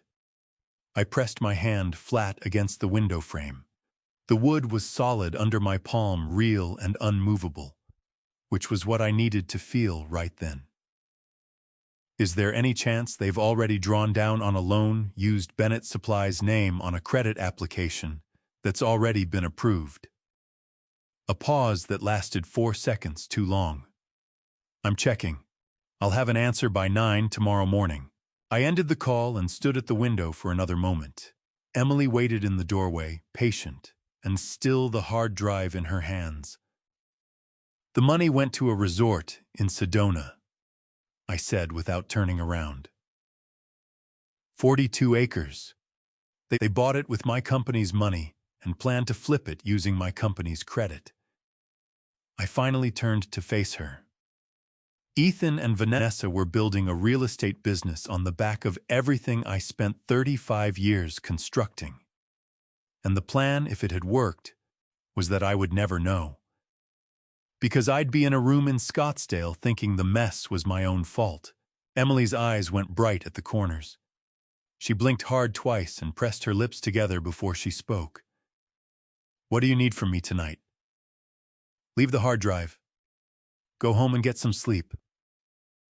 I crossed the kitchen and extended my hand. You came when I needed you to. That matters more than you know. She shook my hand, and her grip was firm, and her chin was up, and she looked at me like someone who'd spent 14 weeks being afraid and had finally decided she was done with it. After she left, I sat in my near-empty kitchen with the hard drive on the table and the lemon tree visible through the window and the weight of $612,000 pressing down on my chest like something I could almost touch. They had planned to take everything, and they had come very, very close. Sunday morning arrived, gray and cool by Phoenix standards, overcast sky, the kind of diffused light that made the desert look almost gentle. I was in Richard's parking garage by 6:50 an hour before he'd asked me to come, sitting in my truck with a cup of gas station coffee going cold in the cup holder because I hadn't been able to sit still in my half-empty house any longer. Richard found me there when he pulled in at 7:05. He knocked on my window, took one look at my face, and said, "Come upstairs. Dale found something last night." Dale Fitch had apparently not left the office. He was wearing the same clothes as yesterday, running on what appeared to be his 4th coffee, and his eyes had the particular brightness of a man who'd stayed up all night because he'd found something that wouldn't let him sleep. "The construction loan application?" Dale said before I'd sat down. He turned his laptop to face me. Ethan and Vanessa submitted an application to Western Valley Bank 6 weeks ago. They listed Bennett Supply as a co-guarantor, your company's assets, your accounts receivable, your property, all pledged as collateral against a $2.4 million construction loan for the Sedona property. He pointed to a highlighted line. The application is still under review. It hasn't been approved yet. But Walter, it was submitted with documentation that includes Bennett Supply's financial statements, your business license, and what appears to be a letter of authorization signed by you. I never signed a letter of authorization for anything related to Desert Ridge Ventures. I know. Dale pulled up a second document alongside the first. This is your actual signature from a contract you signed in March, a supplier renewal agreement. And this is the signature on the authorization letter submitted to the bank. He pointed back and forth between them. The letter forms are very close, but look at the baseline, the way your letters sit on the line. In your real signature, the letters angle upward slightly. In this one, they're flat. Whoever forged this studied your signature carefully, but they didn't catch that detail. Richard leaned forward across the desk. It's a forged document submitted to a federally regulated bank in support of a fraudulent loan application. That's bank fraud, Walter. Federal offense? The weight of those two words, federal offense, settled into the room like something physical. I sat with them for a moment, turning them over in my mind. What do we do about the application? I asked. I've already drafted a letter to Western Valley Bank's fraud division, Richard said. We send it today with Dale's analysis attached. The application gets flagged, the review is suspended, and we've put the bank on formal notice that the authorization letter is forged. That protects you legally. If the loan had been approved and defaulted, you could have been held liable as the guarantor. Send it. I looked at Dale. What else? Dale pulled up another screen, the remote access software analysis from yesterday, now formatted into a full forensic report. I finished the documentation chain last night. Every transaction conducted through your computer's remote session timestamped with the originating IP address, confirmed as Ethan and Vanessa's home router. This report will hold up to legal scrutiny. Richard can use it in court. I nodded. Then I asked the question I'd been building toward since I'd sat down. Richard, is there a way to record what happens in Ethan's house? If they're still discussing the plan, still coordinating, I want to know what they know, what they're planning next. Richard leaned back in his chair. Arizona follows one-party consent law for audio recording. That means any participant in a conversation can legally record it. If you are physically present and part of the conversation, you can record. But you can't record a conversation you're not part of. That would be wiretapping, which is a felony. What if the recording takes place on property connected to mine? Or if someone who has legitimate access to the space consents to be recorded while having the conversation? Richard looked at me carefully. If Frank Dawson, for example, visited Ethan's home on a legitimate pretext and consented to wear a recording device, and if Frank was an active participant in any conversation that occurred, the recording of that conversation would be legal under Arizona statute. Frank's consent as a party to the conversation is sufficient. He paused. I'd want it documented that Frank consented that the device was worn on his person and that he participated actively in whatever exchange occurred. Frank suggested it himself yesterday, I said. He told me he wanted to do something more than just hand over a notebook. Richard picked up his phone. I'll call him. Frank arrived at the office 40 minutes later, still in his weekend clothes, jeans, work boots, a faded University of Arizona sweatshirt. He sat across from Dale and listened to the explanation of how the device worked. A small recorder, no larger than a shirt button, clipped to the inside of a jacket collar, activated by a single press. Ethan trusts me, Frank said. His voice had a flatness to it that wasn't coldness. It was the sound of a man who'd made a decision and was done reconsidering it. He thinks I'm scared of losing my job. He's called me twice this week to see if I'd heard anything from you, Walter. I've been playing along, telling him I'm keeping my head down. He'll let me in if I show up with a reason. What reason? I asked. I'll tell him I found something at the warehouse. Something that looks bad for you, paperwork, that could help his case. Frank's jaw tightened. He'll want to hear that. He'll talk. I looked at Richard. Richard looked at Frank. Frank looked at the recording device on the conference table. You understand, Richard said to Frank, that this recording may be used as evidence in criminal proceedings, and that Ethan may figure out what you're doing, in which case this conversation ends badly for you personally. Frank picked up the device.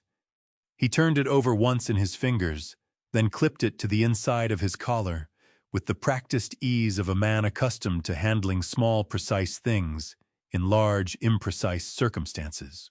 22 years, Frank said, looking at me. I should have found a way to protect you sooner. Let me do it now. My throat tightened until it hurt to swallow. I put my hand on Frank's shoulder just briefly, just for a second, and felt the solidity of a man who'd stayed when he could have walked away. Be careful, I said. Whatever you hear in there, just listen. Don't push. Let him talk. Frank nodded. He stood, straightened his jacket, and walked out of Richard's office with 22 years of loyalty and a button-sized recorder, and the particular courage of someone doing the right thing in the only way left available to him. The week after Frank walked out of Richard's office with that recording device, I did something I hadn't done in 35 years of running a business. I stopped trying to manage everything at once and started working the list. Richard had given me 3 priorities before I left his office Sunday afternoon. First, get independent medical documentation of my cognitive health, scheduled within 48 hours. Second, restructure the ownership of my assets into a legal framework that couldn't be touched by the temporary restraining order or any subsequent petition. Third, brief my senior staff before Ethan or Vanessa got to them first. Richard called it building the wall. I called it the most exhausting week of my adult life. Monday morning, 7 a.m., Arizona Neurology Associates on East Camelback Road. The neurologist's name was Dr. Carol Briggs, late 50s, direct, the kind of physician who looked at you like a problem she intended to solve rather than a patient she intended to manage. She shook my hand, gestured to the examination chair, and said, "Your attorney called me Saturday night. He explained the situation. Let's find out what's actually going on with your brain." 2 hours. Memory sequencing tests, pattern recognition, language processing, fine motor coordination, a timed maze on a tablet, a clinical interview that covered everything from my childhood address to what I'd eaten for breakfast. Dr. Briggs conducted every portion herself, taking notes in a small paper notebook, rather than a tablet the old-fashioned way. When she was finished, she sat across from me and folded her hands on her desk. "Mr. Bennett, your cognitive function is excellent. Not average for your age group, excellent. Your working memory, executive function, and processing speed all score in the top quartile for men between 65 and 75. She pulled up a chart on her screen and turned it toward me. "The only findings consistent with impairment are your reported symptoms of dizziness and fatigue over the past 2 weeks, which your attorney tells me may be explained by the medication irregularity you reported." "Someone doubled the dosage in my blood pressure prescription," I said. 3 of 7 pills. Her expression didn't change, but something behind her eyes went sharp and cold. "That would produce exactly the symptoms you described. Fatigue, intermittent balance, disruption, difficulty with sustained concentration under stress. In a patient who didn't know their medication had been altered, those symptoms could easily be misinterpreted as early cognitive decline by someone not qualified to make that assessment." She paused. "Or by someone who was qualified but dishonest." "Dr. Morrison," I said. The name Richard had found the physician listed on the fraudulent competency evaluation in Ethan's court filings, the one who had supposedly evaluated me without my knowledge or presence. "I reviewed that evaluation before you arrived," Dr. Briggs said. "The methodology described is inconsistent with any legitimate neurological assessment protocol I'm aware of. The conclusions are not supported by the testing described. And this date listed is 3 weeks ago, which, based on everything I just observed, represents a diagnosis of moderate to severe dementia in a man who has no such condition." She picked up her pen. "I'll have my written report to your attorney by end of business today. And Mr. Bennett, if this goes to court, I'm prepared to testify." I shook her hand again when I left, and this time my grip was steadier than it had been in days. Tuesday, Richard filed the asset restructuring documents. My home, my interest in Bennett Supply, and my personal investment accounts moved into a protective trust structure under Arizona law, with Richard himself appointed as independent trustee, separate from any family member. The temporary restraining order Ethan had obtained covered my personal bank accounts, but it had been crafted to target Walter Bennett, the individual. It did not cover the trust, because the trust was a separate legal entity. Richard had anticipated this gap in their strategy and built the transfer documents over the weekend. They filed a sloppy order, Richard told me Tuesday afternoon, setting the completed trust documents on his desk. Harold is good, but he moved fast. When you move fast, you leave gaps. Can they challenge the transfer? They can try. But we documented everything. The transfer was made for legitimate estate planning purposes, predating their competency petition, and executed properly under Arizona trust law. A challenge would take months and would require them to prove the transfer was fraudulent, which means putting their own conduct under scrutiny. He allowed himself a small, precise smile. They won't challenge it. Wednesday and Thursday I went to the warehouse. Frank was back, quieter than usual, watching the doors, but steady. I held a staff meeting in the warehouse break room. 32 employees crowded around folding tables with coffee from the machine in the corner. I stood at the front and told them the truth. Not everything. Not the recording device or the forensic evidence or the extent of the legal strategy, but the essential truth that there had been financial irregularities at the company, that I was addressing them directly, that no jobs were at risk, and that anyone who received contact from Ethan or Vanessa about company matters should direct them to Richard Cole's office and say nothing further. Frank watched the room while I spoke. Afterward, he told me, "Nobody looked surprised, Walter. I think most of them already knew something was wrong. They were just waiting to hear it from you." That hit me somewhere tender. 32 people who'd come to work every day and sensed the wrongness and kept showing up anyway. Friday morning, my phone rang at 7:40. An account manager at First Valley Supply, a vendor I'd worked with for 11 years. "Walter, I need to tell you something. Vanessa called me yesterday. She said you'd been making decisions that concerned the company's leadership, and that I might want to consider my options before our contract renewal." My jaw tightened until I tasted something metallic. "What did you tell her?" "I told her I'd been doing business with Walter Bennett for 11 years, and I'd wait to hear from Walter Bennett directly." A pause. "So I'm waiting." "I'll be in your office this afternoon," I said. "Bring the contract." The wall was going up. Brick by brick, hour by hour, one conversation and one document and one handshake at a time. But as I drove across Phoenix Friday afternoon to meet a vendor who'd chosen to wait for me, rather than believe my daughter-in-law's whisper campaign, I understood something Richard hadn't put on his list. The wall wasn't just legal protection. It was 35 years of relationship, of showing up, of doing what I said I would do. Vanessa could make phone calls. She couldn't undo 3 decades. Richard called me on a Wednesday evening in the second week of October. I was at the warehouse going over inventory reports with Frank when my phone buzzed on the desk between us. Richard's name on the screen, 9:14 p.m., late for Richard, who kept banker's hours by preference and principle. "The recording device," he said when I picked up.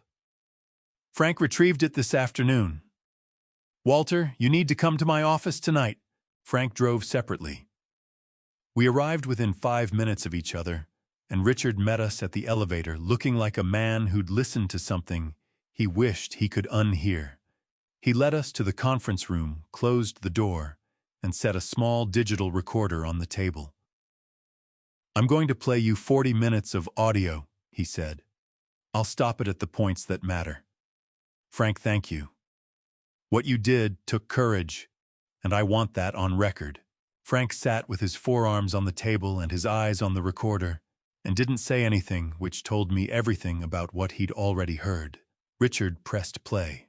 The audio quality was clear. Frank's visit had taken place in Ethan's living room, where the acoustics were open and the voices carried.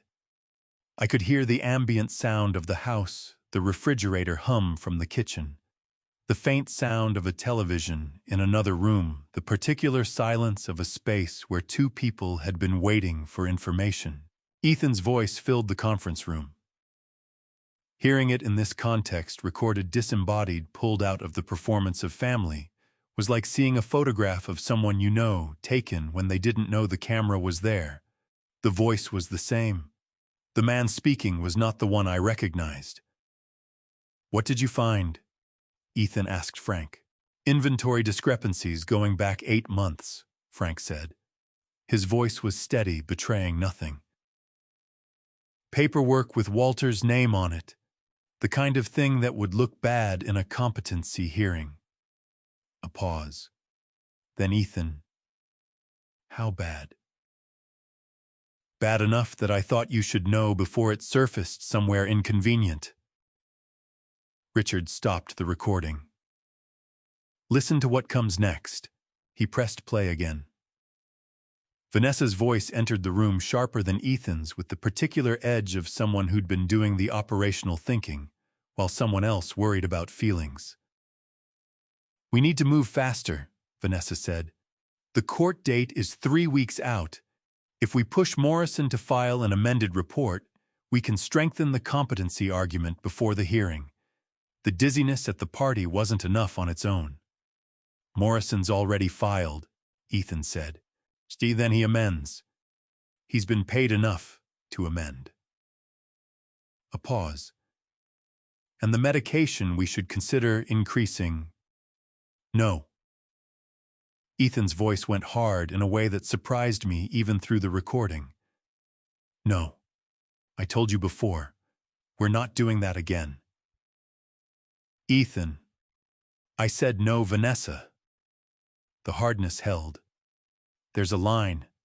Slowing him down is one thing. Hurting him is another. I won't do it. Richard stopped the recording. The conference room held the three of us, and the echo of my son's voice drawing a boundary that should never have had to exist in a conversation, that should never have taken place in a house where a man he'd known for 22 years was wearing a recording device inside his jacket collar. My eyes burned. I pressed the back of my hand against my mouth for a moment and breathed through my nose. "He stopped her," I said. My voice came out raw. He did." Richard's voice was careful, the way you speak around something fragile. "It doesn't excuse any of what he's done. But yes, he stopped her." Frank's hands were flat on the table. His jaw was working like he was chewing something difficult. "There's more," Richard said. He pressed play for the third time. Ethan again, later in the conversation, when Frank had steered toward questions about the timeline. "The hearing's in 3 weeks. Once the judge appoints a temporary conservator, we have access to everything. Accounts, the business, the property. Morrison's evaluation is in the file. The forged consent form is in the file. It should be enough." Forged consent form. Ethan said it the way you say something you've said so many times, it stopped having weight. A forged consent form in the court file. My son had submitted a document with my forged signature to a judge and described it in casual conversation, like a line item on a to-do list. The anger arrived late, which was how it always arrived with me, not a flash, but a tide rising slow and going very deep. "What do we do with this?" I asked Richard. This recording, combined with Dale's forensic report, Emily's documentation, Frank's notebook, the medication analysis, Dr. Briggs's evaluation, and the fraudulent bank application, we have a complete evidentiary package. Richard straightened the papers on the table with both hands, a habit he had when he was about to say something definitive. "We go on offense." We file a motion to dismiss the competency petition, attach the evidence package, and simultaneously file a complaint with the Maricopa County Attorney's Office for fraud, forgery, and submission of falsified documents to the court. And when? Monday morning, the moment their offices open. Frank looked up from the table. His voice came out quiet and certain. It's over for them, isn't it? Richard looked at him. Not yet. But the next move is ours. I sat back in my chair and felt something shift in my chest. Not relief, not triumph, but something closer to the feeling at the end of a very long negotiation when both sides finally understand how it's going to end. The outcome wasn't determined yet, but the momentum had changed hands completely. Vanessa was still making phone calls to my business partners. The court date was 3 weeks away. There were moves left to make and damage left to absorb. But sitting in that conference room with Frank's courage and Emily's hard drive, and Richard's careful hands, and 40 minutes of audio that my son had unwittingly provided, I understood for the first time since that Friday night that I was going to be all right. They came on a Saturday morning at the end of October, 3 weeks after Richard filed the motion to dismiss and the criminal complaint with the county attorney's office. I saw Ethan's car pull into my driveway from the kitchen window, the black SUV he'd bought 2 years ago, the one I'd lent him the down payment for when his savings fell short. He sat in the driver's seat for 90 seconds before he got out. I counted. Vanessa stepped out of the passenger side and smoothed her jacket with both hands. They walked to my front door, side by side, and even from the window I could see the performance in their posture, the careful arrangement of concerned, remorseful family members arriving to make things right. I had my phone recording before I opened the door. Dad. Ethan's voice was softer than I'd heard it in years. The confidence was gone, replaced by something that might have been genuine exhaustion, or might have been a very good approximation of it. Can we come in? I stepped aside. They sat on my couch, the one the liquidators hadn't managed to take, because it had been in the back bedroom. I sat in the armchair across from them. Neither of them spoke for the first 3 seconds, which told me they'd planned an opening and lost it the moment they walked through the door. Vanessa recovered first. She leaned forward, hands clasped on her knees, eyes bright with tears that arrived with impressive precision. Walter, we made terrible mistakes. We were scared of losing you, scared of watching you struggle without help. We went about it all wrong, and we are so sorry. I kept my face neutral and my hands loose on the armrests. Tell me what you're sorry for specifically. The question landed harder than they expected. Vanessa's carefully constructed expression flickered. Ethan swallowed. Nah, the petition, Ethan said. The way we handled everything. We should have talked to you directly instead of going to the courts.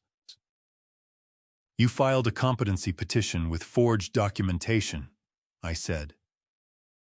You submitted a psychological evaluation from a doctor who never examined me. You altered my medication. You hired a company to liquidate my home during a party you organized, so I would be too disoriented to stop them. And you booked a room in a care facility 3 months in advance and arranged a medical transport vehicle to take me there that same night. I watched his face while I said each item. Which part of that are you sorry for? Ethan's throat moved. His hands tightened on his knees. All of it, Dad. All of it. Then tell me why. Vanessa jumped in before Ethan could speak, and that single movement told me everything about the structure of their marriage and this plan. We were drowning financially. Ethan made some bad investments. I didn't know how bad until it was too late. We needed capital, and we panicked, and we made choices that we cannot take back. Her voice broke on the last 3 words, with an authenticity that might have moved me in a different life. We never wanted to hurt you. We just needed time to fix things. You needed $612,000, I said. And rather than ask me for help, you decided to take my company, my home, my autonomy, and my memory of my own competence. I let that sit between us for exactly as long as it needed to. You didn't come here to apologize. You came here because the criminal complaint scared you and you're hoping I'll withdraw it. Ethan's jaw worked. For a moment, I thought he might actually say something true. Then Vanessa touched his arm, a small directing pressure, and he straightened. We're still family, Dad. Whatever happened, we're still your family. And if you'd just give us a chance to make this right, if you'd consider dropping the legal proceedings, we could figure this out together. The way families do. The way families do. I thought about Frank Dawson sitting alone in a parking lot for 8 months writing down license plate numbers. I thought about Emily Parker keeping a voicemail for 14 weeks because she believed someone would eventually need to hear it. I thought about Margaret Lewis calling me from a care facility to tell me she thought something was wrong with my intake file. Those were the people who had acted like family. I think you should leave, I said. Vanessa stood immediately, the tears gone, replaced by something colder and more honest. You're making a mistake, Walter. You're going to end up alone, and you're going to regret throwing away the only family you have left. I stood too. I was 68 years old, and I'd been threatened by suppliers and sued by competitors and lied to by people I'd trusted with my livelihood, and none of it had felt quite like being threatened by my son's wife in my own living room. The anger in my chest was very hot and very clean. The door, I said, is behind you. They left. Ethan looked back once from the porch, just once, and his expression in that moment was the one thing that afternoon that I believed was completely real. It was grief. Not remorse, not strategy, just grief. The particular grief of a man who understands, perhaps for the first time, exactly what he has done. I closed the door, stopped the recording, called Richard. They came, I said. I have it on audio. Vanessa admitted they were drowning financially and needed capital.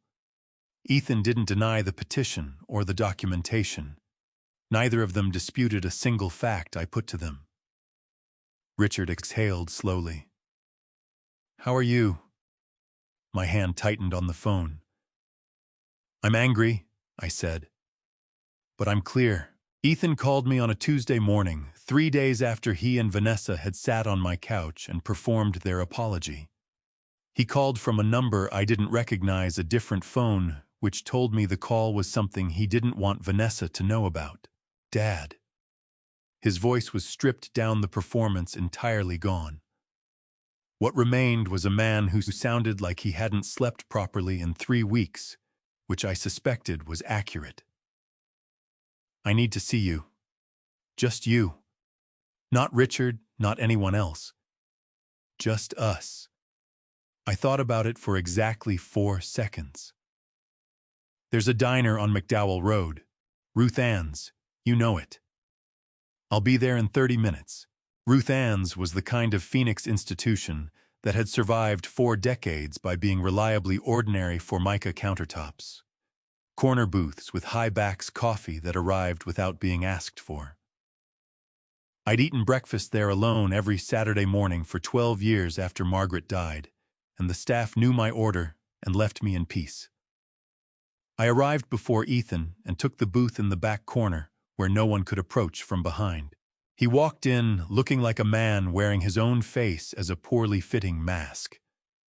The confidence, the careful grooming, the salesman's ease in any room, all of it had been replaced by something raw and poorly assembled. He slid into the booth across from me and wrapped both hands around the coffee mug the waitress set in front of him, as though he needed something solid to hold on to. I want to tell you the truth, he said. You've had considerable opportunity to do that over the past several weeks, I said. Take your time and make it count. His jaw tightened.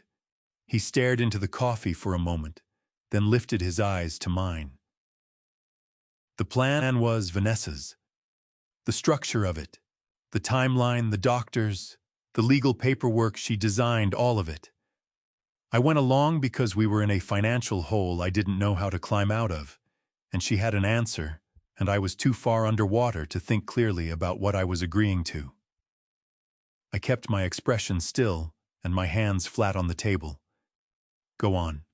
I'm telling you this because the criminal complaint, the forgery charge, the fraud charge, that's federal exposure, Dad. That's prison time. And I cannot. His voice fractured on the word, and he pressed his lips together hard before continuing. I cannot go to prison. I have to make this right somehow. If I cooperate with the county attorney, if I testify against Vanessa, provide documentation of her role in planning everything, I need you to consider withdrawing the complaint against me, or at least telling them I cooperated. There it was, the real architecture of the visit, not confession negotiation. I studied my son's face across the Formica table. The fractured voice, the sleepless eyes, the hands tight on the mug. He was genuinely afraid. That part was real. But fear was not the same as honesty, and I had learned in 35 years of business that the most dangerous negotiations were the ones conducted by frightened people who still believed they could engineer their way out of the consequences of their own choices. I'm going to ask you something, I said, and I need you to answer it completely. Not the version that helps your case. The actual truth. I held his gaze. When did you first know what Vanessa was planning? A pause. 3 seconds, 4. Long enough to tell me the answer existed, and he was deciding whether to give it to me. She brought the idea to me 18 months ago, he said. In outline form. She said she'd been thinking about the best way to transition the business and protect the family assets, and that there were legal mechanisms for managing situations where an older family member's capacity was diminishing. And your capacity at that point was fine, I said. My capacity, 18 months ago. Yes. So she proposed manufacturing evidence of incapacity that didn't exist. He looked away from me toward the window. Outside, a delivery truck was pulling into the parking lot across the street. Perfectly ordinary, having nothing to do with any of this. Yes, he said to the window. I pulled out my phone. I opened Emily Parker's voicemail, the one she'd played for me in my kitchen 3 weeks ago, and I pressed play and set the phone on the table between us. His own voice filled the space between us. 18 months of distance collapsed into 30 seconds of audio. Emily, you know what's been happening with those invoices. You're going to sign the separation agreement. You're going to take the severance. If you do contact anyone, I will make sure every accounting firm in Phoenix knows you were terminated for falsifying records. I watched my son's face while he listened to himself. The color left his cheeks in a progression, starting at the jaw and moving upward until his forehead was the pale gray of someone who has just understood something irreversible.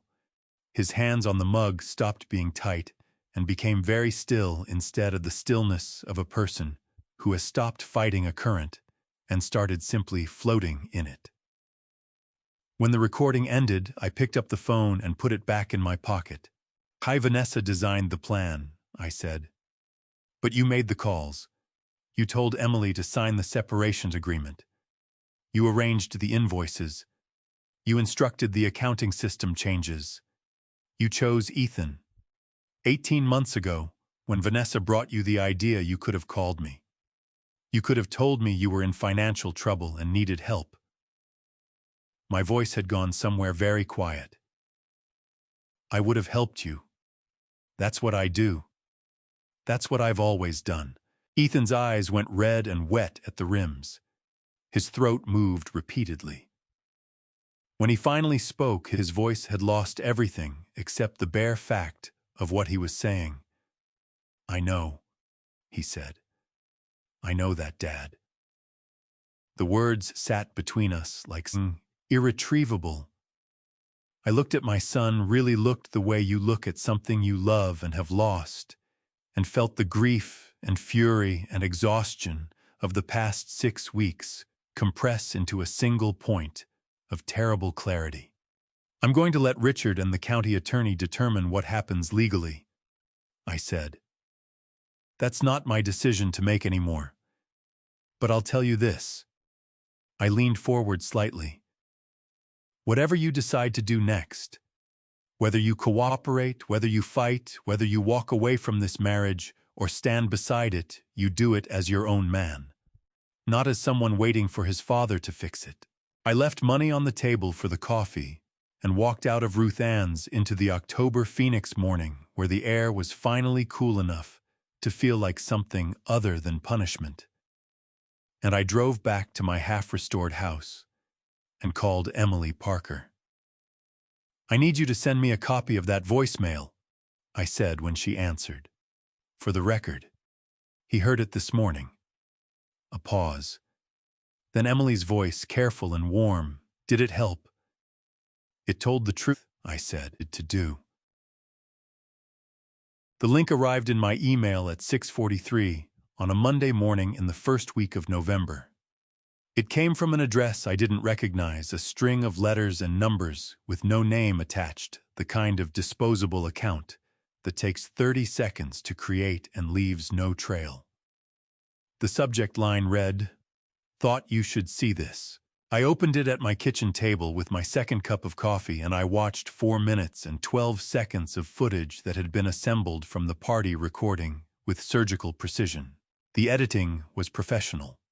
Whoever Vanessa had hired understood exactly what they were doing. Every cut removed the MC's questions and kept only my answers reordered and repositioned so that the thread of meaning ran in an entirely different direction than the conversation had actually traveled.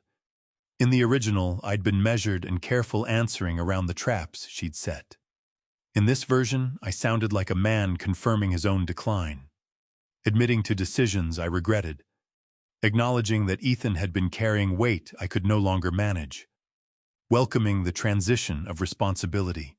It was my voice, my face, my words, assembled into a confession I had never made. I watched it twice, then called Richard. "I've seen it," he said before I finished my first sentence. It went up on 3 platforms last night.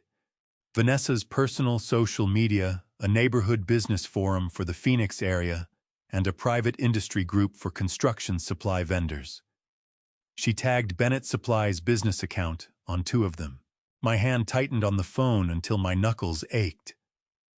How much reach? The vendor forum post has been shared 41 times as of 20 minutes ago. The industry group has over 3,000 members. A pause. Walter First Valley Bank called my office at 8 a.m. They're placing a temporary hold on Bennett Supply's revolving credit line pending review of the, and I'm quoting their compliance officer here, recent public concerns regarding leadership stability. The credit line was $400,000. We used it to manage inventory cycles, draw it down at the start of a large project, pay it back when the client settled their invoice. Losing access to it didn't break the company immediately, but it created a 30-day window where Frank would have to make hard choices about which orders to fill and which suppliers to delay. "Frank," I said. "Haban already called him," Richard said. "He's managing." But Walter, 2 senior employees called in this morning, asking if the company was being sold. The video is spreading faster than we can track it. I set the coffee mug down before I threw it. That was a genuine consideration. The anger in my chest had gone from a tide to something more immediate, a pressure behind my eyes and in my hands that wanted somewhere to go. "Play me the original," I told Richard. "The full party recording. I need to hear them side by side." Richard shared his screen over the phone and played both versions simultaneously on a split feed. I listened to 4 minutes of Vanessa's edit, then 4 minutes of the uncut original. The difference was complete. In the original, every answer I'd given was preceded by a question designed to produce it, and stripped of those questions, my responses became something unrecognizable. We have the original audio from Frank's recording device as well, Richard said. The recording includes the party footage in its full context, plus the conversation afterward, where Ethan discusses the forged consent form and the care facility. Walter, I want to release both recordings simultaneously, the original party audio to directly counter the edited version, and the conversation from Ethan's house as supporting evidence of the scheme. Not yet, I said. Richard paused. The credit line. I know about the credit line. I know about the employees and the vendor forum and the 41 shares. I stood up from the kitchen table and walked to the window. The lemon tree was still there, still doing what lemon trees did in November in Phoenix, which was exactly what they did in every other month, growing steadily and indifferently toward the light. If we release the recordings now, we hand them our entire hand before the hearing. Every piece of evidence we show them today is a piece they can prepare a counter-argument for tomorrow. The hearing is 2 weeks away. Then we have 2 weeks. I turned from the window. What I need right now is not to release recordings. I need to make phone calls. I spent the rest of that Monday on the phone, not defending myself, explaining. There was a difference I'd learned in 35 years of business defense was reactive explanation, was relational. I called the First Valley Bank compliance officer and asked for a 48-hour extension before the hold took effect, explaining that the video was contested and that my attorney had filed documentation with the county attorney's office that directly contradicted its content. The compliance officer said she'd review the request. I called the president of the vendor industry group and asked him to flag the post as disputed pending legal proceedings. He'd known me for 9 years.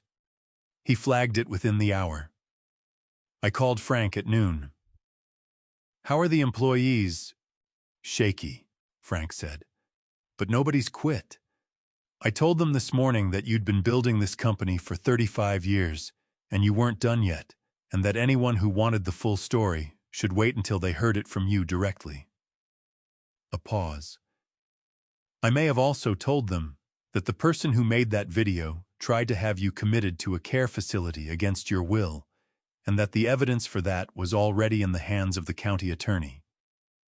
Frank, I know, too much information, but it stopped 3 people from updating their resumes, so.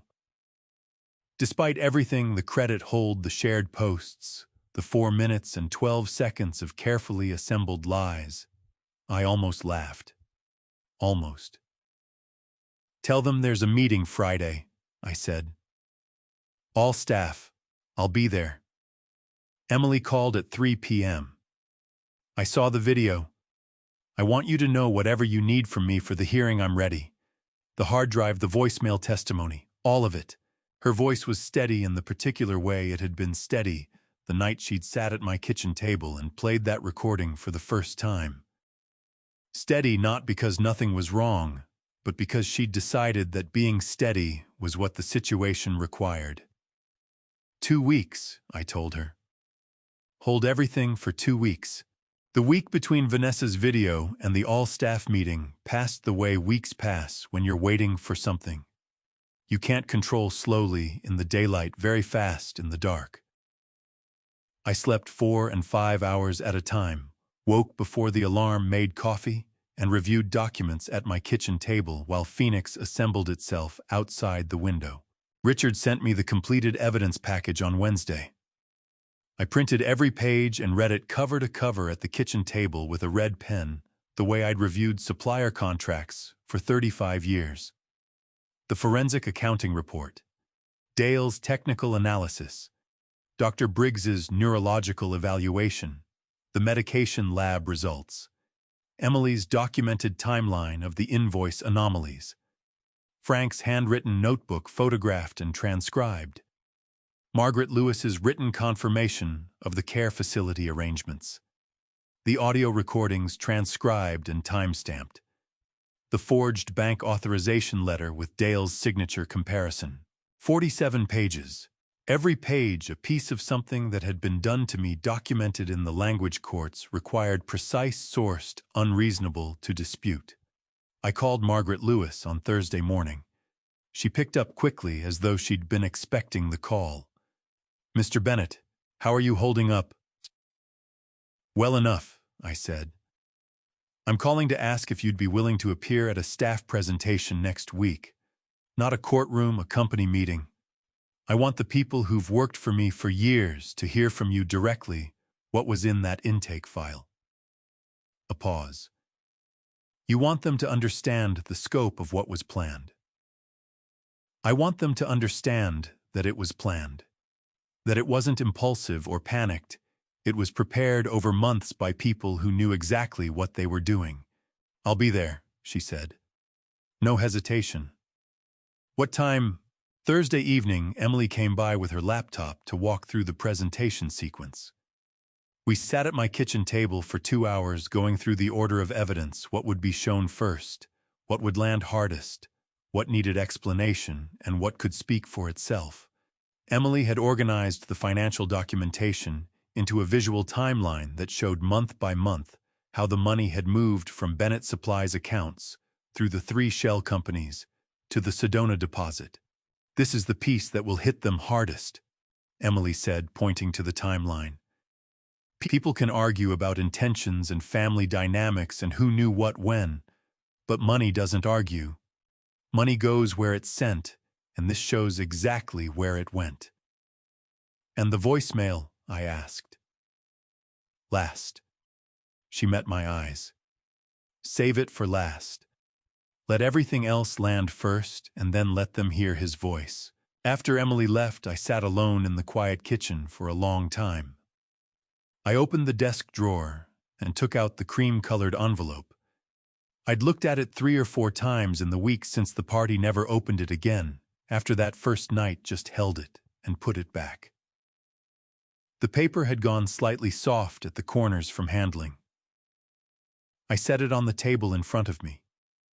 Ethan's name in my handwriting in the pen I used for things that mattered. My phone buzzed. "Frank, something you should know," Frank said. Ethan was in the parking lot tonight, his car. He sat there for about 2 hours. I could see him from the loading dock just looking at the building. He didn't come in. Didn't call anyone, as far as I could tell. Around 9 o'clock, he started the car and drove away. I looked at the envelope on the table. Was he alone? Yes. Vanessa wasn't with him. After I hung up, I stayed at the table for another long while. I thought about a 39-year-old man sitting alone in a car in the dark, looking at a building his father had built from nothing, trying to work out what came next. I thought about what it meant that he hadn't come inside, that he'd sat there for 2 hours and then driven away without asking for anything. I didn't know what Ethan was deciding in that parking lot. Maybe nothing. Maybe everything.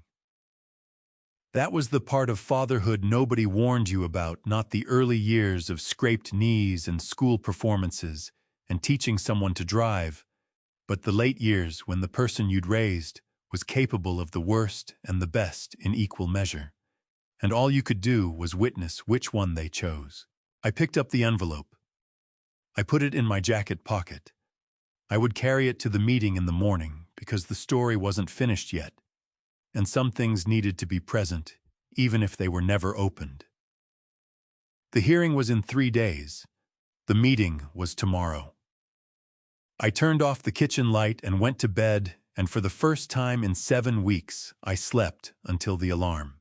I was in my office at Bennett Supply by 6:30 that morning, an hour before anyone else was scheduled to arrive. The building had that particular early morning quality I'd always loved, the hum of the HVAC system coming online, the smell of the warehouse drifting through from the loading dock, the specific quiet of a space that knows it's about to be filled with people, and is taking one last breath before they arrive. I set the evidence folders on the conference table in the order Emily and I had arranged them. I checked the projector. I made coffee in the break room and brought 2 cups back to my office, one for me, one out of habit, the way you set an extra place at a table when someone has sat there long enough that their absence feels like a presence. Ethan appeared in my office doorway at 7:04. He was alone. He was wearing the same dark jacket he'd worn to the party, which struck me as either thoughtless or deliberate, and I couldn't decide which was worse. His hair was uncombed in a way that suggested he hadn't slept, and his eyes carried the particular flatness of someone who had made a decision and was now living in the space between making it and acting on it. "I figured you'd be here early," he said. "Come in." I gestured to the chair across from my desk. "Close the door." He sat. He looked at the desk between us, at the 2 coffee cups at the window behind me, where the phoenix morning was assembling itself in shades of gray and pale orange. He looked everywhere except directly at me, which told me he was working up to something that required more courage than he currently had available. "I'm not here to ask you for anything," he said finally. His voice was flat and careful, the voice of someone reading from a script they'd written at 3 in the morning. I needed to see you before whatever happens in that room today." "Then see me," I said. "I'm right here." His jaw worked. He pressed the heels of his hands against his knees and leaned forward and finally looked at me directly. "I know what you have. I know what's in the evidence package. Richard's motion is thorough. Our attorney showed us the filing." He stopped. Started again. "I know how today ends, Dad. I'm not confused about that." "What are you confused about?" The question landed harder than I intended. His eyes went red at the rims, and he pressed his lips together for a long moment before he trusted his voice again. "I keep trying to understand how I got here. I keep going back through it, 18 months ago, 2 years ago, the first conversation with Vanessa about the plan, and I cannot find the exact moment where I could have stopped it. Where I chose wrong badly enough to end up in this office, in this chair, watching my father prepare to present evidence of what I did to a room full of people I've known my whole life. I can tell you exactly where that moment was," I said. "It was when Vanessa first described the plan, and you didn't call me. That's all it would have taken. One phone call." My voice stayed level, but the effort it required was considerable. "You were in financial trouble. I would have helped you. That's all you had to do." He closed his eyes. When he opened them, they were wet, and he didn't try to hide it. "I know." I reached into my jacket pocket and took out the cream-colored envelope. I set it on the desk between us and pushed it toward him with 2 fingers. He looked at it without touching it. His name was on the front in my handwriting, the pen I used for things that mattered, the same pen I'd used on the day I signed the deed to the first Bennett Supply property 35 years ago. "Open it," I said. His hand moved to the envelope slowly, the way you reach for something you're not sure you have the right to touch. He slid his finger under the flap and drew out the single page inside. He read it.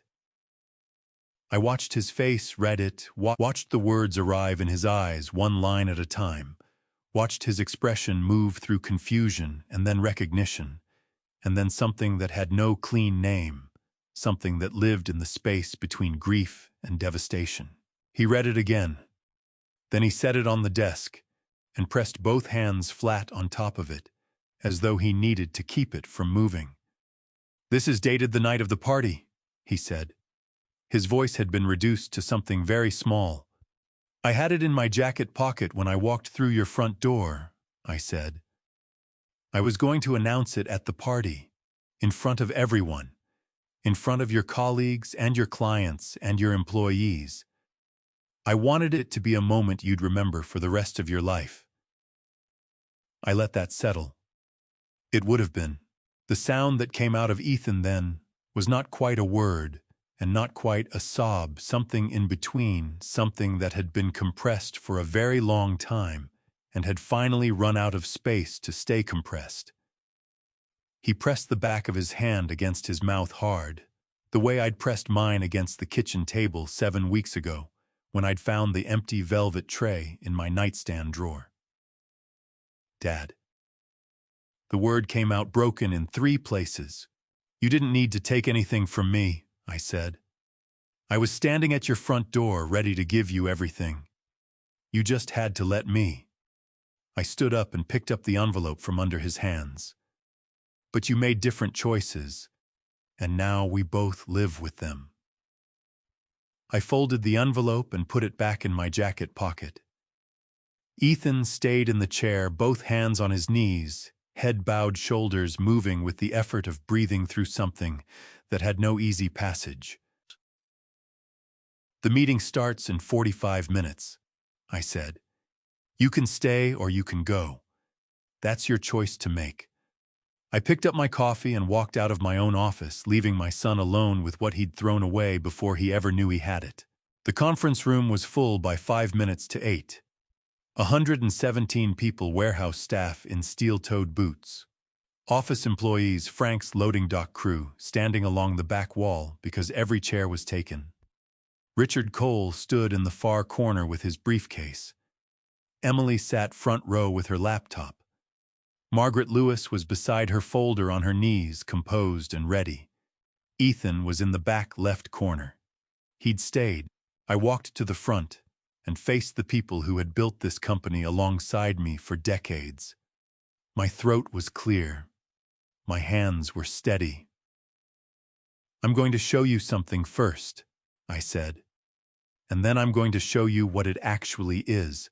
Emily brought up Vanessa's edited video on the projection screen. I let all 4 minutes play without comment. I watched the room watch it, discomfort on faces that had seen it circulating online, confusion on faces seeing it for the first time. When it ended, Emily immediately brought up the original recording. I let the difference speak for itself. 6 minutes of full context. The MC's leading questions, my careful answers, everything the edited version had surgically removed. By the end, the room understood exactly what had been done and exactly how it had been done. Emily presented the financial timeline next. 12 months of money moving from Bennett Supply through 3 shell companies to a resort deposit in Sedona. Numbers don't argue. They just go where they're sent. And this chart showed every step of the journey. Margaret Lewis stood and read her statement in a steady, professional voice, the care facility reservation made 3 months before the party. The prepaid fees through December, the visitor restrictions. Ethan had specified the medical transport booking scheduled for the night of the party. The room absorbed every word without a sound. Richard kept Dale's technical section brief and plain. Someone installed a back door on my computer and used it to conduct fraudulent transactions for 9 months. Dr. Briggs's neurological report followed superior cognitive function, no impairment whatsoever, and a direct professional conclusion that the Morrison evaluation was methodologically indefensible. Then Emily played the voicemail. Ethan's voice filled the room. The threat to Emily. The ultimatum. 30 seconds of audio that left no room for interpretation. Nobody moved. The complete evidence package has been submitted to the Maricopa County Attorney's Office, I said when the audio ended. That process will move forward independently.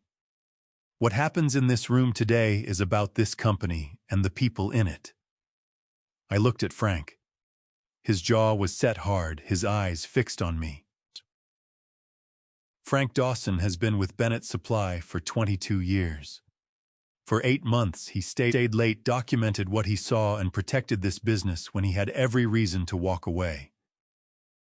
Effective immediately, Frank is our Chief Operating Officer. Frank looked at the floor for 1 moment. Then he looked back at me and nodded a single, slow nod that carried everything his voice couldn't.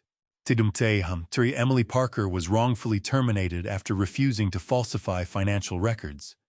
She preserved the documentation that made this morning possible. She is returning as Director of Finance with full back pay for her wrongful termination period. Emily pressed her lips together hard.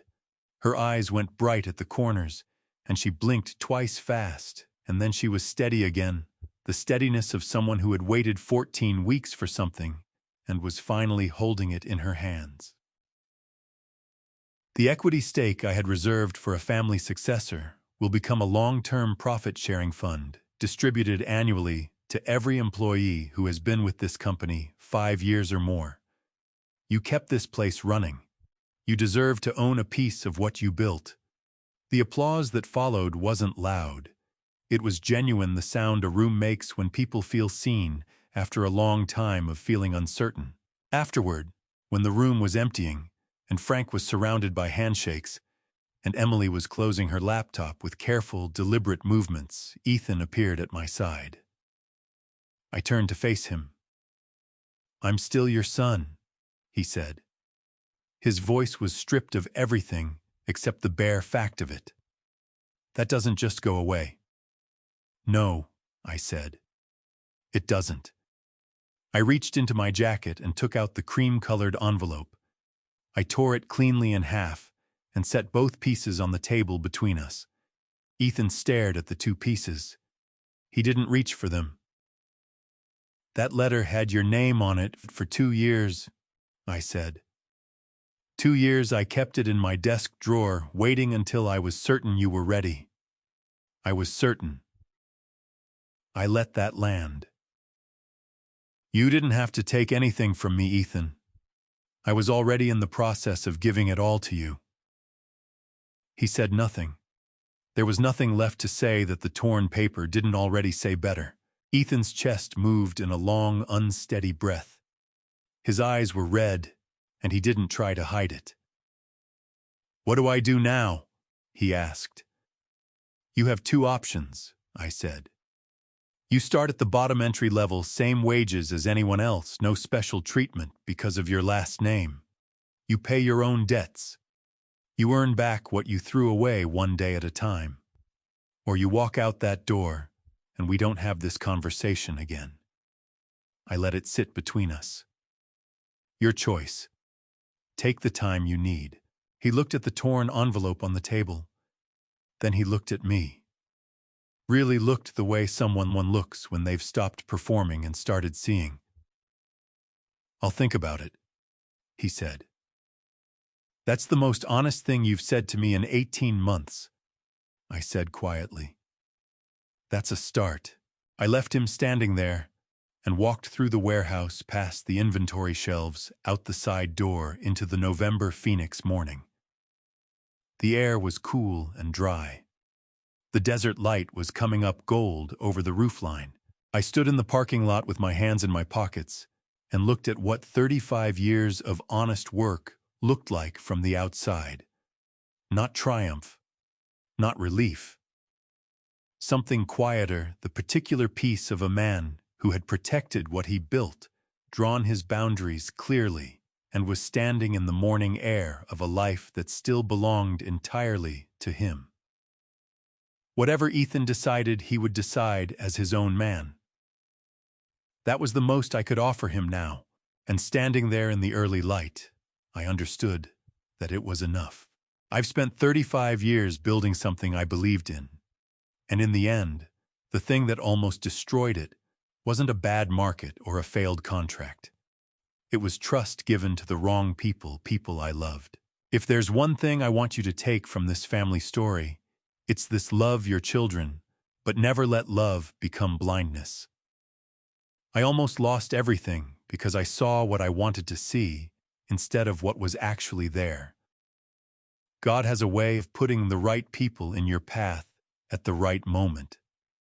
Frank, Emily, Richard, they were my warning signs, my witnesses, and my rescue all at once.